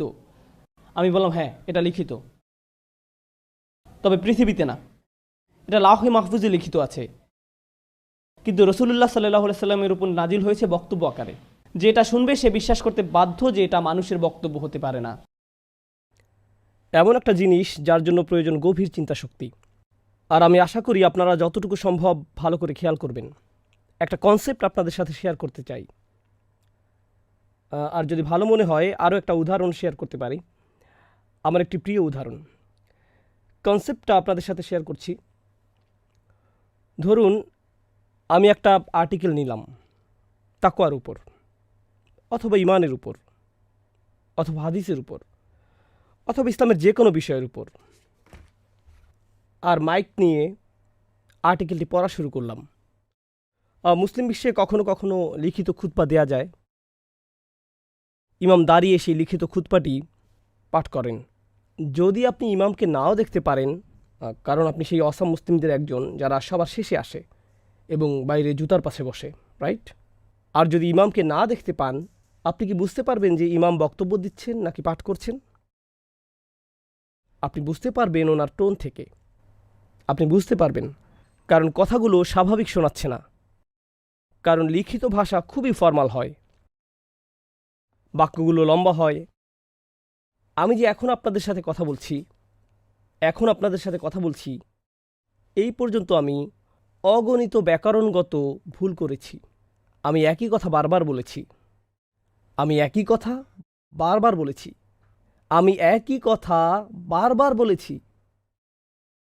আমি যদি একটি আর্টিকেল লিখতাম তখন কি এরকম পুনরাবৃত্তি করতাম না? কেউ যদি আমার লেকচারকে লিপিবদ্ধ করে, সম্ভবত তিনি এই পুনরাবৃত্তিগুলোকে বাদ দিবেন। আর আমি এরকম বলি, আহা, বুঝতে পারছেন? হ্যাঁ, হ্যাঁ, কিন্তু আমি এগুলো লিখতে যাব না। এরকম দেখা যায় না? যেমন হ একার, হে হে হে। লিখিত আকারে এরকম দেখা যায় না। আমি বলতে চাচ্ছি, আপনি কি কথা বলছেন নাকি পড়ছেন তা বিশেষত যারা আপনার পরিচিত তারা বলতে পারবে। যদি আপনার সন্তান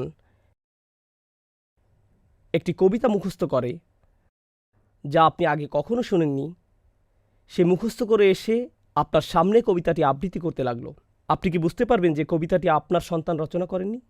আপনি বুঝবেন, কোথা থেকে এটা পেয়েছো? না না না, আমি নিজেই এটা বানিয়েছি। না, এটা তুমি বানাওনি, বলো এটা কোথায় পেয়েছো। আপনি বুঝতে পেরেছেন এটা তার কথা নয়। লিখিত ভাষা আর মৌখিক ভাষার মধ্যে পার্থক্য স্পষ্ট। লিখিত ভাষা অনেক বেশি নিখুঁত হয়, এত বেশি নিখুঁত হয় যে তা আর স্বাভাবিক মনে হয় না। স্বাভাবিকভাবে মানুষ এভাবে কথা বলতে পারে না। মানুষ কথা বলতে গিয়ে সংকোচ প্রকাশ করে, হঠাৎ থেমে যায়। রসুল সাল্লাল্লাহু আলাইহি সাল্লাম তার জাতির মাঝে 40 বছর ছিলেন। ভাষাবিজ্ঞানের একটা মতামত হলো, মানুষের কথা বলার নিজস্ব প্যাটার্ন থাকে। মানুষ একই ধরনের বাক্য ব্যবহার করে থাকে। কথা বলার সময় মানুষ একই ধরনের ভুল করে থাকে। মানুষ তাদের কথায় বাক্যাংশ ব্যবহার করে। যেমন আমি এই শব্দটা অনেক বলি। তো মৌখিক ভাষার একটা প্যাটার্ন থাকে। যখন রসুল সাল্লাল্লাহু আলাইহি সাল্লাম কোরআন আবৃত্তি করা শুরু করলেন, এটা কি ওনার স্বাভাবিক ভাষার মতো ছিল? না। আর আপনি কি সাথে সাথেই বলতে পারতেন, দাঁড়াও দাঁড়াও দাঁড়াও, উনি তো এভাবে কথা বলেন না, কেউ এভাবে কথা বলে না? তাহলে এটা কি? বুঝতে পারছেন? তারা ওনার সামনে কোনো বই দেখতে পায়নি, তারা কোনো ফেরেশতাকে ওনার কাছে বই দিতে দেখেনি, তারা এরকম কিছুই দেখেনি, কিন্তু তারপরেও তারা বুঝতে পেরেছিল তিনি এটা রচনা করেননি। এটা এসেছে অন্য কোনোখান থেকে, তিনি এটা রচনা করেননি। এজন্যই যখন তারা কোরআন শুনল, তখন তাকে জাদুকর আখ্যা দিল, তাই না? তারা ওনাকে বলেছিল জাদুকর। কিন্তু জাদু জিনিসটা হলো এটি চোখে দেখার বিষয়। এখন যদি আমি এখান থেকে একটা পাখি বের করে আনি, যদি আমি এখান থেকে একটা কাপড় বের করে আনি, আর এটা বের হতেই থাকে, তখন এটা হবে এমন কিছু যা আপনি চোখে দেখতে পান এবং বিস্মিত হবেন। জাদু সাধারণত এমন বিষয় যা আপনি দেখতে পান।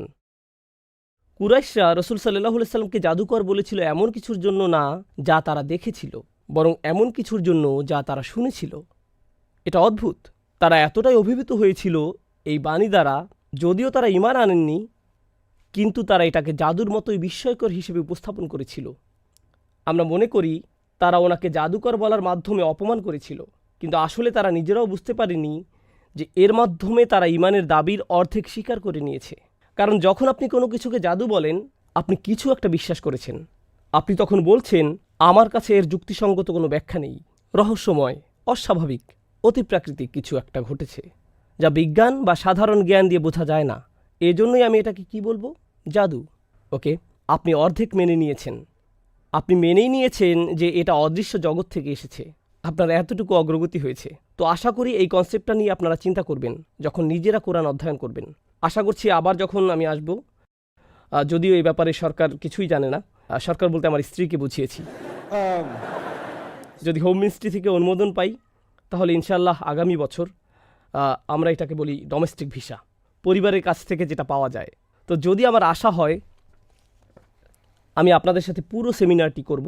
পুরো সেমিনারের বিষয় হলো আল্লাহ কেন একই কথা বারবার বলেছেন, সূরাগুলো কেন এভাবে সাজানো, ঘটনাগুলো কেন এখানে একটু, ওখানে একটু এবং এখানে আরেকটু, নবীদের নাম দিয়ে আসলে কি বোঝায়, মূসা দিয়ে কি বোঝায়, ইব্রাহিম দিয়ে কি বোঝায়। এগুলো আরবি শব্দ নয়, এগুলো আরবি শব্দ নয়। এবং তাদের নামের মধ্যেও কি কোনো মুজিজা লুকিয়ে আছে? এর মধ্যেও কি মুজিজা আছে? সুবহানাল্লাহ। আরও কিছু প্রশ্ন আছে, যেমন কিছু কিছু মানুষ মনে করে যে কোরআনে ভুল আছে অথবা কোরআনে অসঙ্গতি আছে। নিয়ে আসুক, তাদের কি বলার আছে। আল্লাহ বলেছেন, হাতু বুরহানাকুম, নিয়ে আসো তোমাদের প্রমাণ, নিয়ে আসো তোমাদের অভিযোগ, নিয়ে আসো তোমাদের সমালোচনা। আল্লাহ তাদেরকে আমন্ত্রণ জানিয়েছেন এর জন্য। তো যখন তারা আনে, আপনি তখন বলেন এই কুফফারগুলো এরা মনে করে কোরআনে অসঙ্গতি আছে। আরে ভাই, তারা তো সেটাই করছে যা আল্লাহ বলেছেন। ওয়েলকাম, নিয়ে আসুন, নিয়ে আসুন, আসুন শুনি আপনার কাছ থেকে, শুনি আপনার কি বলার আছে, তারপর আসুন উত্তর দেই, আসুন জবাব দেই। আমাদেরকে কখনোই সমালোচনার ভয় করা উচিত না। আমাদের গ্রন্থ এতটাই অসাধারণ যে আমাদের সমালোচনার ভয় করার দরকার নেই। এই গ্রন্থটিকে আমাদের ভালোবাসতেই হবে, আর এই গ্রন্থ নিয়ে আমাদের অত্যন্ত আত্মবিশ্বাসী হতে হবে। আমি আপনাদেরকে বলছি, এই বিষয়টি বিশেষভাবে এই কোর্সটি পড়ানোর জন্য আমি অত্যন্ত আগ্রহী, কারণ আমি নিজে উপকৃত হয়েছি। আপনার মধ্যে ঈমান রয়েছে, তবে হয়তো এর ধারণাটা আধ্যাত্মিক। যখন এই বিষয়গুলো জানবেন, তখন বুদ্ধির জগতেও ঈমান প্রভাব বিস্তার করবে। কোনো মানুষের দ্বারা এই মুজিজা সম্ভব না, এটা অসম্ভব, এটা অসম্ভব। সর্বশেষ যে উদাহরণটি আপনাদের সাথে শেয়ার করছি, এটা কোরআনের মুজিজা না, বরং সৌন্দর্য, কোরআনের একটি সৌন্দর্য। একবার আমি লিফটে ছিলাম এক লোকের সাথে, যে কিনা টেক্সাসের স্থানীয়। সে আমার দিকে তাকালো আর বুঝতে পারলো যে আমি একজন মুসলিম। সে আমাকে বলল, তুমি মুসলিম তাই না? আমি বললাম হ্যাঁ। তোমরা মুসলিমরা বেহেশতে গিয়ে কী পাবে? আমি হলাম লিফটে, আমার গন্তব্য চলে আসছে, এখন আমি তার সাথে জান্নাত নিয়ে দীর্ঘ আলোচনা করতে পারবো না। এই মুহূর্তে তাকে একটা বিষয় দিতে হবে। তো আমি বললাম ড্রিঙ্কস, তারপর চলে গেলাম।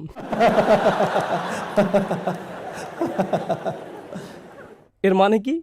তো যাই হোক, তো যখন আমি তাকে বললাম ড্রিঙ্কস, এর দ্বারা আমি কি বুঝিয়েছি? আমি আপনাদের সাথে সূরা ইনসানের কয়েকটি বিষয় শেয়ার করতে চাই। সূরা ইনসান, আরেকটি নাম সূরা দাহর। আপনারা যদি আসলেই অনুধাবন করতে চান আমি যা শেয়ার করছি, তার জন্য আমাকে প্রথমে একটা দৃশ্যপট তৈরি করতে হবে। আশা করি আপনাদের মধ্যে কেউ কেউ আছেন সামাজিক, তো আপনি মানুষকে আপনার ঘরে আমন্ত্রণ জানান। কেউ কেউ হয়তো এরকম, কিন্তু আপনাদের মধ্যে কেউ কেউ মানুষকে ঘরে আমন্ত্রণ জানান কখনো কখনো ঈদে অথবা অন্য কোনো বিশেষ আয়োজনে। আমরা যখন অনেক মানুষকে একসাথে আমন্ত্রণ জানাই, তখন বাড়িতে অনেক সময় যথেষ্ট প্লেট, চামচ বা গ্লাস থাকে না। ডাইনিং টেবিলে সবার বসার জায়গা হয় না। তখন আপনি জায়গা বড় করে টেবিল ভাড়া করেন, আর দোকানে গিয়ে প্লাস্টিকের গ্লাস, চামচ এগুলো নিয়ে আসেন। আর আপনার পক্ষে সবাইকে নিজ হাতে পরিবেশন করা সম্ভব হয় না, বাড়িতে অনেক বেশি মানুষ। সেজন্য আপনি বড় বোতলে ড্রিঙ্ক কিনেন আর সেগুলোকে টেবিলের উপর রেখে দেন, যাতে মানুষ নিজেই নিয়ে নিতে পারে। Self service party. যারা খুব ধনী না, তারা এভাবেই অনুষ্ঠানের আয়োজন করে থাকে। সাধারণত এভাবেই করা হয়, বুঝতে পারছেন? কখনো কখনো আবার আপনি কোনো ধনী পরিবার থেকে বিয়ের দাওয়াত পান। তারা এরকম, তাদের টয়োটা গাড়ি, পটন গাড়ি না, তাদের আছে টয়োটা। তো আপনি এরকম অভিজাত খাবারের দাওয়াত পেলেন, আর আপনি যখন এরকম অভিজাত দাওয়াতে যান, সেখানে কোনো প্লাস্টিক গ্লাস নেই, কোনো প্লাস্টিক গ্লাস নেই, সেখানে সত্যিকারের গ্লাস। আর গ্লাসগুলো টেবিলের উপর উল্টো করে রাখা, আপনি যাওয়ার আগে থেকেই, তাই না? যখন আপনি বসেন, পেঙ্গুইনের মতো পোশাক পরা একজন এসে বলে, ড্রিঙ্ক দিব? ড্রিঙ্ক দিব স্যার। সে আপনার গ্লাসে ঢেলে দেয় আর আপনি পান করেন। এরপর সে আবার আসে, এসে আবার গ্লাস পূর্ণ করে দেয়, আপনি আবার পান করেন, সে আবারও পূর্ণ করে দেয়। আপনি চিন্তায় পড়ে যান, কারণ আপনার হজমের সমস্যা আছে আর সে গ্লাস পূর্ণ করেই চলছে। কিন্তু মূল কথা হলো, এখন আপনাকে আর উঠে গিয়ে আপনার ড্রিঙ্ক আনতে হচ্ছে না। যদি আপনি অভিজাত এবং ধনী পরিবেশে থাকেন, তখন সেখানে অনেক সেবক কর্মচারী থাকে। গ্লাসগুলো দেখবেন সাজানো রয়েছে, আপনাকে নিজে গিয়ে ড্রিঙ্ক খুঁজে আনতে হবে না। তারাই জিজ্ঞেস করবে, কী পান করতে চান স্যার? বুঝতে পারছেন? সাধারণত আমাদের ঘরে এমন হয় না, এরকম দেখা যায় অভিজাত পরিবেশে। কেন আমি এটা বললাম? কারণ কোরআনে যখন জান্নাতের আলোচনা এসেছে, বিশেষ করে সূরা ইনসানে আল্লাহ জান্নাতের কথা বলেছেন, তিনি বলেছেন ড্রিঙ্কের কথা। আর তিনি ড্রিঙ্কের কথা বলেছেন 3 বার একই সূরাতে।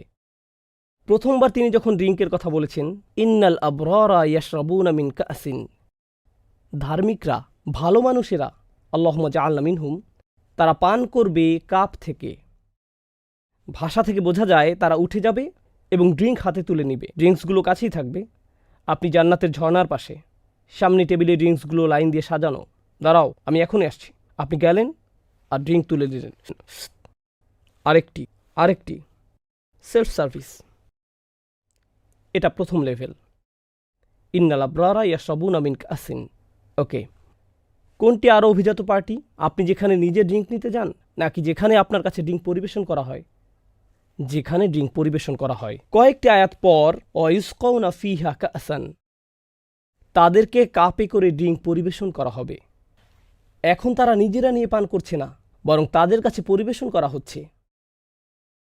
ওয়ায়াতুফু আলাইহিম উইলদানুম মুখাল্লাদুন, তরুণ সেবকরা চারপাশে ঘুরে বেড়াবে, স্যার আরেকটু দিব, আরেকটু দিব।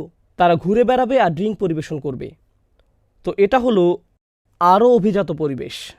একটা মজার ব্যাপার হলো, যখন কোনো ওরিয়েন্টালিস্ট বুদ্ধিজীবী বলেন, কোরআন আলোচনা করেছে এমন জনগোষ্ঠীকে নিয়ে যারা মরুভূমিতে বসবাস করত, আর এজন্যই বেহেশতে ড্রিঙ্কস পাওয়ার কথা বলেছে। আদিম যুগ ছিল তো, এই জন্য। আমি বলি, আপনি আদিম যুগের।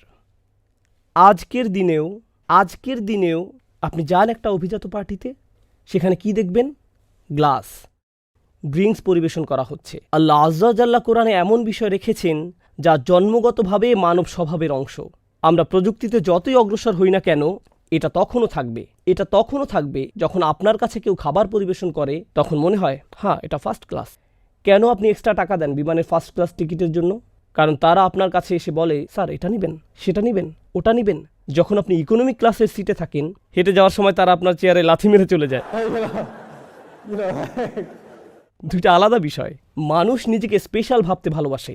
তো আল্লাহ বর্ণনা করেছেন জান্নাতে আপনি নিজের ড্রিঙ্ক নিজে নিচ্ছেন, এরপর এখন আবার আপনাকে পরিবেশন করা হচ্ছে। তো এটা উঁচু স্তর। আর কোনো উঁচু স্তর কি আছে? আরও কয়েকটি আয়াত পরে আল্লাহ বলছেন অসাকাহুম রব্বুহুম শারাবান তহুরা, তাদের প্রতিপালক আল্লাহ নিজে তাদেরকে পান করতে দিবেন পবিত্র পানীয়। সুবহানাল্লাহ, সুবহানাল্লাহ। দেখেছেন কিভাবে আপনার উন্নতি হচ্ছে? প্রথমে আপনি নিজে ড্রিঙ্ক নিয়ে নিচ্ছেন, তারপর আপনাকে ড্রিঙ্ক পরিবেশন করা হচ্ছে, আর তারপর আল্লাহ নিজে আপনাকে দিচ্ছেন। সুবহানাল্লাহ। তো যখন এই টেক্সাসের অধিবাসীর দিকে ফিরে বলেছিলাম ড্রিঙ্কস, আমি এটাই বুঝিয়েছিলাম বিষয়টা এত চমৎকার। চিন্তা করতে পারেন যে আল্লাহ আজ্জাজাল্লাহ নিজে আপনাকে পান করতে দিচ্ছেন। ওয়াসাকাহুম রব্বুহুম শারাবান তহুরা, এই একটা কারণই যথেষ্ট। জান্নাত সম্পর্কে আর কিছু জানার আমার দরকার নেই। শারাবান তহুরা আমার জন্য যথেষ্ট। সুবহানাল্লাহ। এভাবেই কোরআন যুক্তি উপস্থাপন করেছে। উম্মার জন্য আজ এটা জরুরি। যে আমরা আবারও কোরআনের চমৎকারিত্ব অনুধাবন করি। এই গ্রন্থটি আসলে কি তা পুনরায় আবিষ্কার করাটা এটা জরুরি। আমরা সুদীর্ঘ সময় কোরআনের টেকনিক্যাল বিষয়গুলো নিয়ে ব্যস্ত ছিলাম। টেকনিক্যালিটি। মুসলিমরা অনেকেই যখন কোরআন নিয়ে চিন্তা করে, তারা শুধু চিন্তা করে হালাল হারাম নিয়ে। হালাল হারামের আয়াত সংখ্যা অনেক কম, আর সেগুলোও চমৎকার। কিন্তু এরপর চমৎকার এই গ্রন্থটির বাকি অংশগুলোর কি হবে? ও না, আমি জানি এটাতে কি আছে। আসলেই সবচেয়ে জ্ঞানী মানুষটিকে সাল্লাল্লাহু আলাইহি সাল্লাম এই গ্রন্থটি শিখানো হয়েছিল 23 বছর ধরে, আর আপনি জানেন এটাতে কি আছে, অথচ একবারও গ্রন্থটি পুরোটা পড়েননি। এটা কিভাবে সম্ভব? কেন আমরা গ্রন্থটিকে এত কম মূল্যায়ন করি? এত কম। আমি প্রার্থনা করি উম্মাহ হিসেবে পৃথিবীর যেখানেই আমরা থাকি, যাতে আমরা এই চমৎকার গ্রন্থের প্রতি আমাদের ভালোবাসা, অনুভূতি এবং শ্রদ্ধাকে বৃদ্ধি করতে পারি। আল্লাহর কসম, যখনই আমি পড়ি আমি এমন কিছু খুঁজে পাই আর বলি ও ইয়া রব, বিষয়টা চমৎকার, এটা অসাধারণ। সব সময় আসলেই তখন আমাকে বিরতি নিতে হয়। তখন কোরআন মুখস্থ করি, এরপর থামি এবং নোট করি। কারণ এটা এতই চমৎকার যে আমি তখন আর চিন্তা করতে পারি না। কারণ অসাধারণ একটা বিষয় মাত্র অনুধাবন করতে পারলাম। আমার আশা হলো যত কম পরিমাণে আমি অধ্যয়ন করতে পারি, আমি যথাসম্ভব চেষ্টা করব যাতে আপনাদের সাথে সেটা শেয়ার করতে পারি। আর আমি আশা করি আপনারা আমাকে সহায়তা করবেন এই উদ্দেশ্য পূরণের পথে বিইজনিল্লাহ। আপনি যদি বাইয়িনা টিভি থেকে উপকৃত হয়ে থাকেন, আমি দোয়া করি আপনি আরও উপকৃত হতে থাকেন, কোরআনের সাথে সম্পর্ক আরও বৃদ্ধি করতে থাকুন। আপনারা আমাদের জন্য একটি বড় অনুগ্রহ করতে পারেন, আর তা হলো এটাকে ছড়িয়ে দেয়া। কারণ আমার পরিকল্পনা হলো পরবর্তী 5 থেকে 10 বছরে আমি চিন্তা করি মাইলস্টোন হিসেবে, যদি আল্লাহ চান, আমি স্ট্যান্ডার্ড কোরআনিক শিক্ষা উপস্থাপন করতে চাই স্কুল, ইউনিভার্সিটিগুলোতে। আমি নিজেই স্কুল হতে চাই না, তবে স্কুলগুলোকে হেল্প করতে চাই। আমি প্রত্যেকের ব্যক্তিসত্তাকে হেল্প করতে চাই। আমি নিজে হয়তো আপনাকে ব্যক্তিগতভাবে পড়াতে পারবো না, কিন্তু আমি আপনাকে উপকরণ দিতে চাই যাতে ঘরে বসেই বিষয়গুলো জানতে পারেন, আর যাতে আপনার সন্তানদেরকেও এই বিষয়ে হেল্প করতে পারেন। এটা করার এখনই আমাদের জন্য প্রকৃত সময়। তো এটাই ছিল সংক্ষিপ্ত মেসেজ যা আপনাদের সবার সাথে শেয়ার করতে চেয়েছিলাম। আমি আশা করি এই আলোচনা থেকে আপনি উপকৃত হয়েছেন, আর আপনাদেরকে অনেক অনেক ধন্যবাদ। মালয়েশিয়াতে এটাই আমার শেষ আলোচনা। আমি এবং আমার টিম আমরা পুরোপুরি বিনয়াবনত এবং সম্মানিত হয়েছি এখানে আসার কারণে। আর আমি খুবই আনন্দিত যে এখানে এই দেশে যে ভালো বিষয়গুলো হচ্ছে তা নিয়ে। আমি জানি সমস্যা সকল দেশেই আছে, আর আপনাদের দেশেও সমস্যা আছে, এতে কোনো সন্দেহ নেই। কিন্তু যে সম্ভাবনাগুলো এখানে রয়েছে আমি আপনাদেরকে বলছি তা হলো অসাধারণ। সেগুলো সত্যি অসাধারণ। আর এজন্যই আপনাদের দায়িত্ব হলো বিশেষ কিছু করা এই দেশে, বিশেষত এই শহরে। কারণ আপনারা যখন এই শহরে কিছু করবেন তা সারা দেশে ছড়িয়ে পড়বে। এটা হলো এই দেশের সাংস্কৃতিক রাজধানী। মুসলিমদের সংখ্যা এখানে উল্লেখযোগ্যভাবে ভালো। সচেতন মুসলিম যারা কৌতূহলী এবং প্রবল উৎসাহী তাদের ধর্ম সম্পর্কে জানার ব্যাপারে। আপনার দিনকে হালকাভাবে নেবেন না, এটাকে হালকাভাবে নেবেন না। নিজেকে পুনরায় শিক্ষিত করুন, কোরআন নিয়ে আলোচনা আবারও শুরু করুন, নিজেকে পুনর্বিন্যাস করুন। হতে পারে কখনো কখনো আপনার ভিতরে খারাপ মতামত থাকতে পারে আল্লাহ যা বলেছেন সে সম্পর্কে, অথবা আপনি হয়তো অনেক আগে কিছু শুনেছিলেন আর তা আপনার মধ্যে খারাপ অনুভূতি তৈরি করেছে। এটা অত্যন্ত দুঃখের বিষয় যে এত এত মানুষ আল্লাহর কিতাবের বিষয়ে এমন মেসেজ ছড়াচ্ছে যা ঘৃণায় পরিপূর্ণ, যা নিরাশায় ভরা। আমরা এরকম করতে পারি না। আমাদেরকে আশার বাণী ছড়াতে হবে। কোরআন আশার বাণী দিয়ে পরিপূর্ণ। আমি বাড়িয়ে বলছি না। যদি সিরিয়াসলি কোরআন অধ্যয়ন করেন, আপনি আশায় পরিপূর্ণ হয়ে যাবেন। আপনি আশায় পরিপূর্ণ হয়ে যাবেন। আপনাদের মধ্যে কারোই এমন মনে করা উচিত না যে আপনি আল্লাহর কাছে মাফ চেয়ে দোয়া করেছেন আর এর পরেও দ্বিধান্বিত হয়ে থাকবেন এটা ভেবে যে আপনি ক্ষমা পাবেন কিনা। কোরআন আমাদেরকে গ্যারান্টি সহকারে উত্তর দেয়। কিভাবে জানবেন নিশ্চিতভাবে যে আপনি ক্ষমা পেয়েছেন? যদি আপনি আল্লাহর কাছে চান মন থেকে, কোনো সন্দেহ নেই যে আপনাকে ক্ষমা করা হয়েছে। এটা চূড়ান্ত, এটা অকাট্য সত্য। আপনারা জানেন মাধ্যাকর্ষণ শক্তির কিছু মূলনীতি আছে, পদার্থবিদ্যার মূলনীতি আছে, রসায়নে মূলনীতি আছে। একইভাবে ইস্তেগফারেরও মূলনীতি আছে, তাওবার মূলনীতি আছে, পার্থিব সফলতার মূলনীতি আছে, পরলৌকিক সফলতার মূলনীতি আছে। এগুলো পরিবর্তিত হয় না, এগুলো স্থির, অপরিবর্তনীয় মূলনীতি। যদি আপনি মন থেকে আন্তরিকভাবে আল্লাহর দিকে ফিরেন, এটা কবুল হয়েছে, গ্যারান্টি দেওয়া আছে, এ ব্যাপারে কোনো সন্দেহ নেই। এরপর আর বলতে যাবেন না আমার জানা নেই এটা কি যথেষ্ট ছিল কিনা। আপনি যদি মন থেকে আন্তরিকভাবে ক্ষমা চেয়ে থাকেন তাহলে এটাই যথেষ্ট। ভবিষ্যৎ নিয়ে চিন্তা করুন, অতীত নিয়ে আটকে থাকবেন না। আপনাদের অনেকেই সময় অপচয় করেছেন, দিন শিক্ষায় যথেষ্ট সময় ব্যয় করেননি। হতে পারে আপনি ব্যস্ত ছিলেন পার্থিব বিষয় নিয়ে। এই গ্রন্থটি যতটুকু মনোযোগ পাওয়ার যোগ্য তা আপনি দিতে পারেননি। তাতে কি? তা ছিল গতকাল। আল্লাহ আপনাকে আজকে নিঃশ্বাস নেয়ার এবং আগামীকাল ভালো কিছু করার সুযোগ দিয়েছেন। তাই এখনই পরিবর্তিত হয়ে যান, এখনই নিয়ত করে ফেলুন। এটা মনে করবেন না ও আমি বছরের পর বছর ধরে ব্যর্থ হয়েছি, কিছুই পরিবর্তন হবে না। না, তাহলে আপনার দাবি করা হবে যে আপনি ভবিষ্যৎ জানেন। শুধু আল্লাহ একমাত্র ভবিষ্যৎ জানেন। আপনি একমাত্র যা জানেন তা হলো অতীত। একমাত্র এটাই আপনি জানেন। আল্লাহ আপনাকে পরিবর্তন করে দিবেন, যেমনটি আপনি কখনোই কল্পনা করেননি। আমি এটুকু জানি আমার ব্যাপারে, তাই আপনার ব্যাপারেও আমি এটা জানি। আল্লাহ মানুষকে পরিবর্তন করে দিতে পারেন যখন সে নিয়ত করে। মূল বিষয়টি হলো আপনার সেই সিদ্ধান্ত গ্রহণ করা। এই দেশে আপনারাই হলেন আশার আলো ওই সকল মানুষের জন্য যারা আশা হারিয়ে ফেলেছেন। এমন মানুষও আছেন যারা এখন শুধুমাত্র নামে মুসলিম। এমন মানুষও আছে যারা আর নামাজ পড়ে না, যদি পড়েও তা আসল না। তারা শুধু দিনের পরিচয় ধারণ করে আছে, কারণ যদি তারা এটা ত্যাগ করে তাহলে মানুষ তাদেরকে খারাপ চোখে দেখবে। এই দিন পালনের সাথে এখন তার কোনো আন্তরিকতা নেই। আমাদেরকে আন্তরিকতা ফিরিয়ে আনতে হবে। ইসলামকে ভালোবাসার জন্য মানুষের কাছে যুক্তি উপস্থাপন করতে হবে আমাদের, এমনকি মুসলিমদের মাঝেও। আর যখন আপনারা যারা এখানে বসে আছেন, যখন আপনারা কোরআন দ্বারা অনুপ্রাণিত হতে পারেন, তখন অন্যদেরকেও অনুপ্রাণিত করতে পারবেন। আপনারাও এই রত্নভাণ্ডারের দিকে অন্যদেরকে আহ্বান করতে পারবেন আর বলতে পারবেন, দেখো এটা, শুনে দেখো, এই ব্যাপারই তোমাকে বলতে চেয়েছিলাম। দেখো এটা কি চমৎকার, দেখো আয়াতুল কুরসি কি সুন্দর, এটা অসাধারণ, এটা অসাধারণ, তাই না? ও, আমি আগে জানতাম না, আসলেই এটা অসাধারণ। কিভাবে আল্লাহ এটা করলেন? কারণ তিনি আল্লাহ, তিনি এটা পারেন। আমার পক্ষে এটা সম্ভব না। হ্যাঁ, আমি জানি এটা শুধু একটা আয়াত। তিনি বলেছেন এভাবে পুরো একটা সূরা নিয়ে আসতে, অসম্ভব। যেহেতু আমি বিদায় নিচ্ছি, আমি এবং আমার টিম আপনাদের জন্য অনেক অনেক দোয়া করতে থাকব। আমি পুরোপুরি নিশ্চিত, যদি আল্লাহ অনুমতি দেন, আমার নিয়ত আছে আবার ফিরে আসার বিইজনিল্লাহি তাআলা। আমি চাই আপনাদের সাথে দীর্ঘমেয়াদী সম্পর্ক তৈরি করতে এবং এই দেশের মুসলিমদের সেবায় নিজেকে নিয়োজিত করা আমার সামর্থ্য অনুযায়ী। যেহেতু নিজের দেশের প্রতিও আমার কিছু দায়িত্ব আছে। আপনারা অনেকেই জানেন যে আমার 2টি মিশন আছে। আমার একটা মিশন হলো কোরআন শিক্ষাদান, আরেকটা মিশন হলো আরবি ভাষা শিক্ষায় সহায়তা। এটাই বড় এবং কঠিনতর মিশন। স্বল্পমেয়াদী মিশন হলো কোরআন শিক্ষাদান। দীর্ঘমেয়াদী মিশন, যদি আমরা উম্মাকে সঠিক উপায়ে আরবি শিখাতে পারি, তখন আমার লেকচার শোনার আর প্রয়োজন পড়বে না। তখন আপনাকে আর আমার আরবি ব্যাখ্যা শুনে আয়াত বুঝতে হবে না, কারণ আপনি ইতিমধ্যেই ভাষা জানেন, কারণ আপনি হাই স্কুল লেভেলের আরবি জানেন। আমি চাই উম্মা যাতে এই পর্যায়ে উঠে আসে। আমাদের বাচ্চারা কৈশোর বয়সে যখন পৌঁছবে, ততদিনে তাদের প্রয়োজনীয় বিষয়গুলো জেনে যাবে, বিষয়গুলো তাদের জানা থাকবে, আর তাদের ইসলাম নিয়ে এত বেশি কনফিডেন্স থাকবে যে যখন কেউ ইসলামের সমালোচনা করবে, তারা আবেগতাড়িত হয়ে রেগে যাবে না। এই ধরনের কনফিডেন্স আমি দেখতে চাই মুসলিম তরুণদের মাঝে। এই দেশের মুসলিম মেয়েরা, এত এত নারী এখানে, মাশাআল্লাহ, তারা হিজাব পরে গর্ব সহকারে। এটা আসলে আমার হৃদয়কে প্রশান্ত করে। আমি 4 জন কন্যা সন্তানের জনক। এটা আমাকে খুবই আনন্দিত করে যখন দেখি এত পরিমাণ উৎসাহ উদ্দীপনা এদেশে আমাদের বোনদের রয়েছে। আসলে আমি আপনাদের জন্য অনেক দোয়া করি। যখন আমি কোনো বোনকে হিজাব পরিহিতা দেখি, আশেপাশে যখন দেখতে পাই, আমি শুধু দোয়া করি, ইয়া আল্লাহ, এই মানুষগুলোর উপর রহমত দান করুন। কারণ এটা একটা শক্তিশালী বিষয়, এটি ছোট কোনো বিষয় নয়। আপনারা হয়তো এর গুরুত্ব বুঝতে পারছেন না।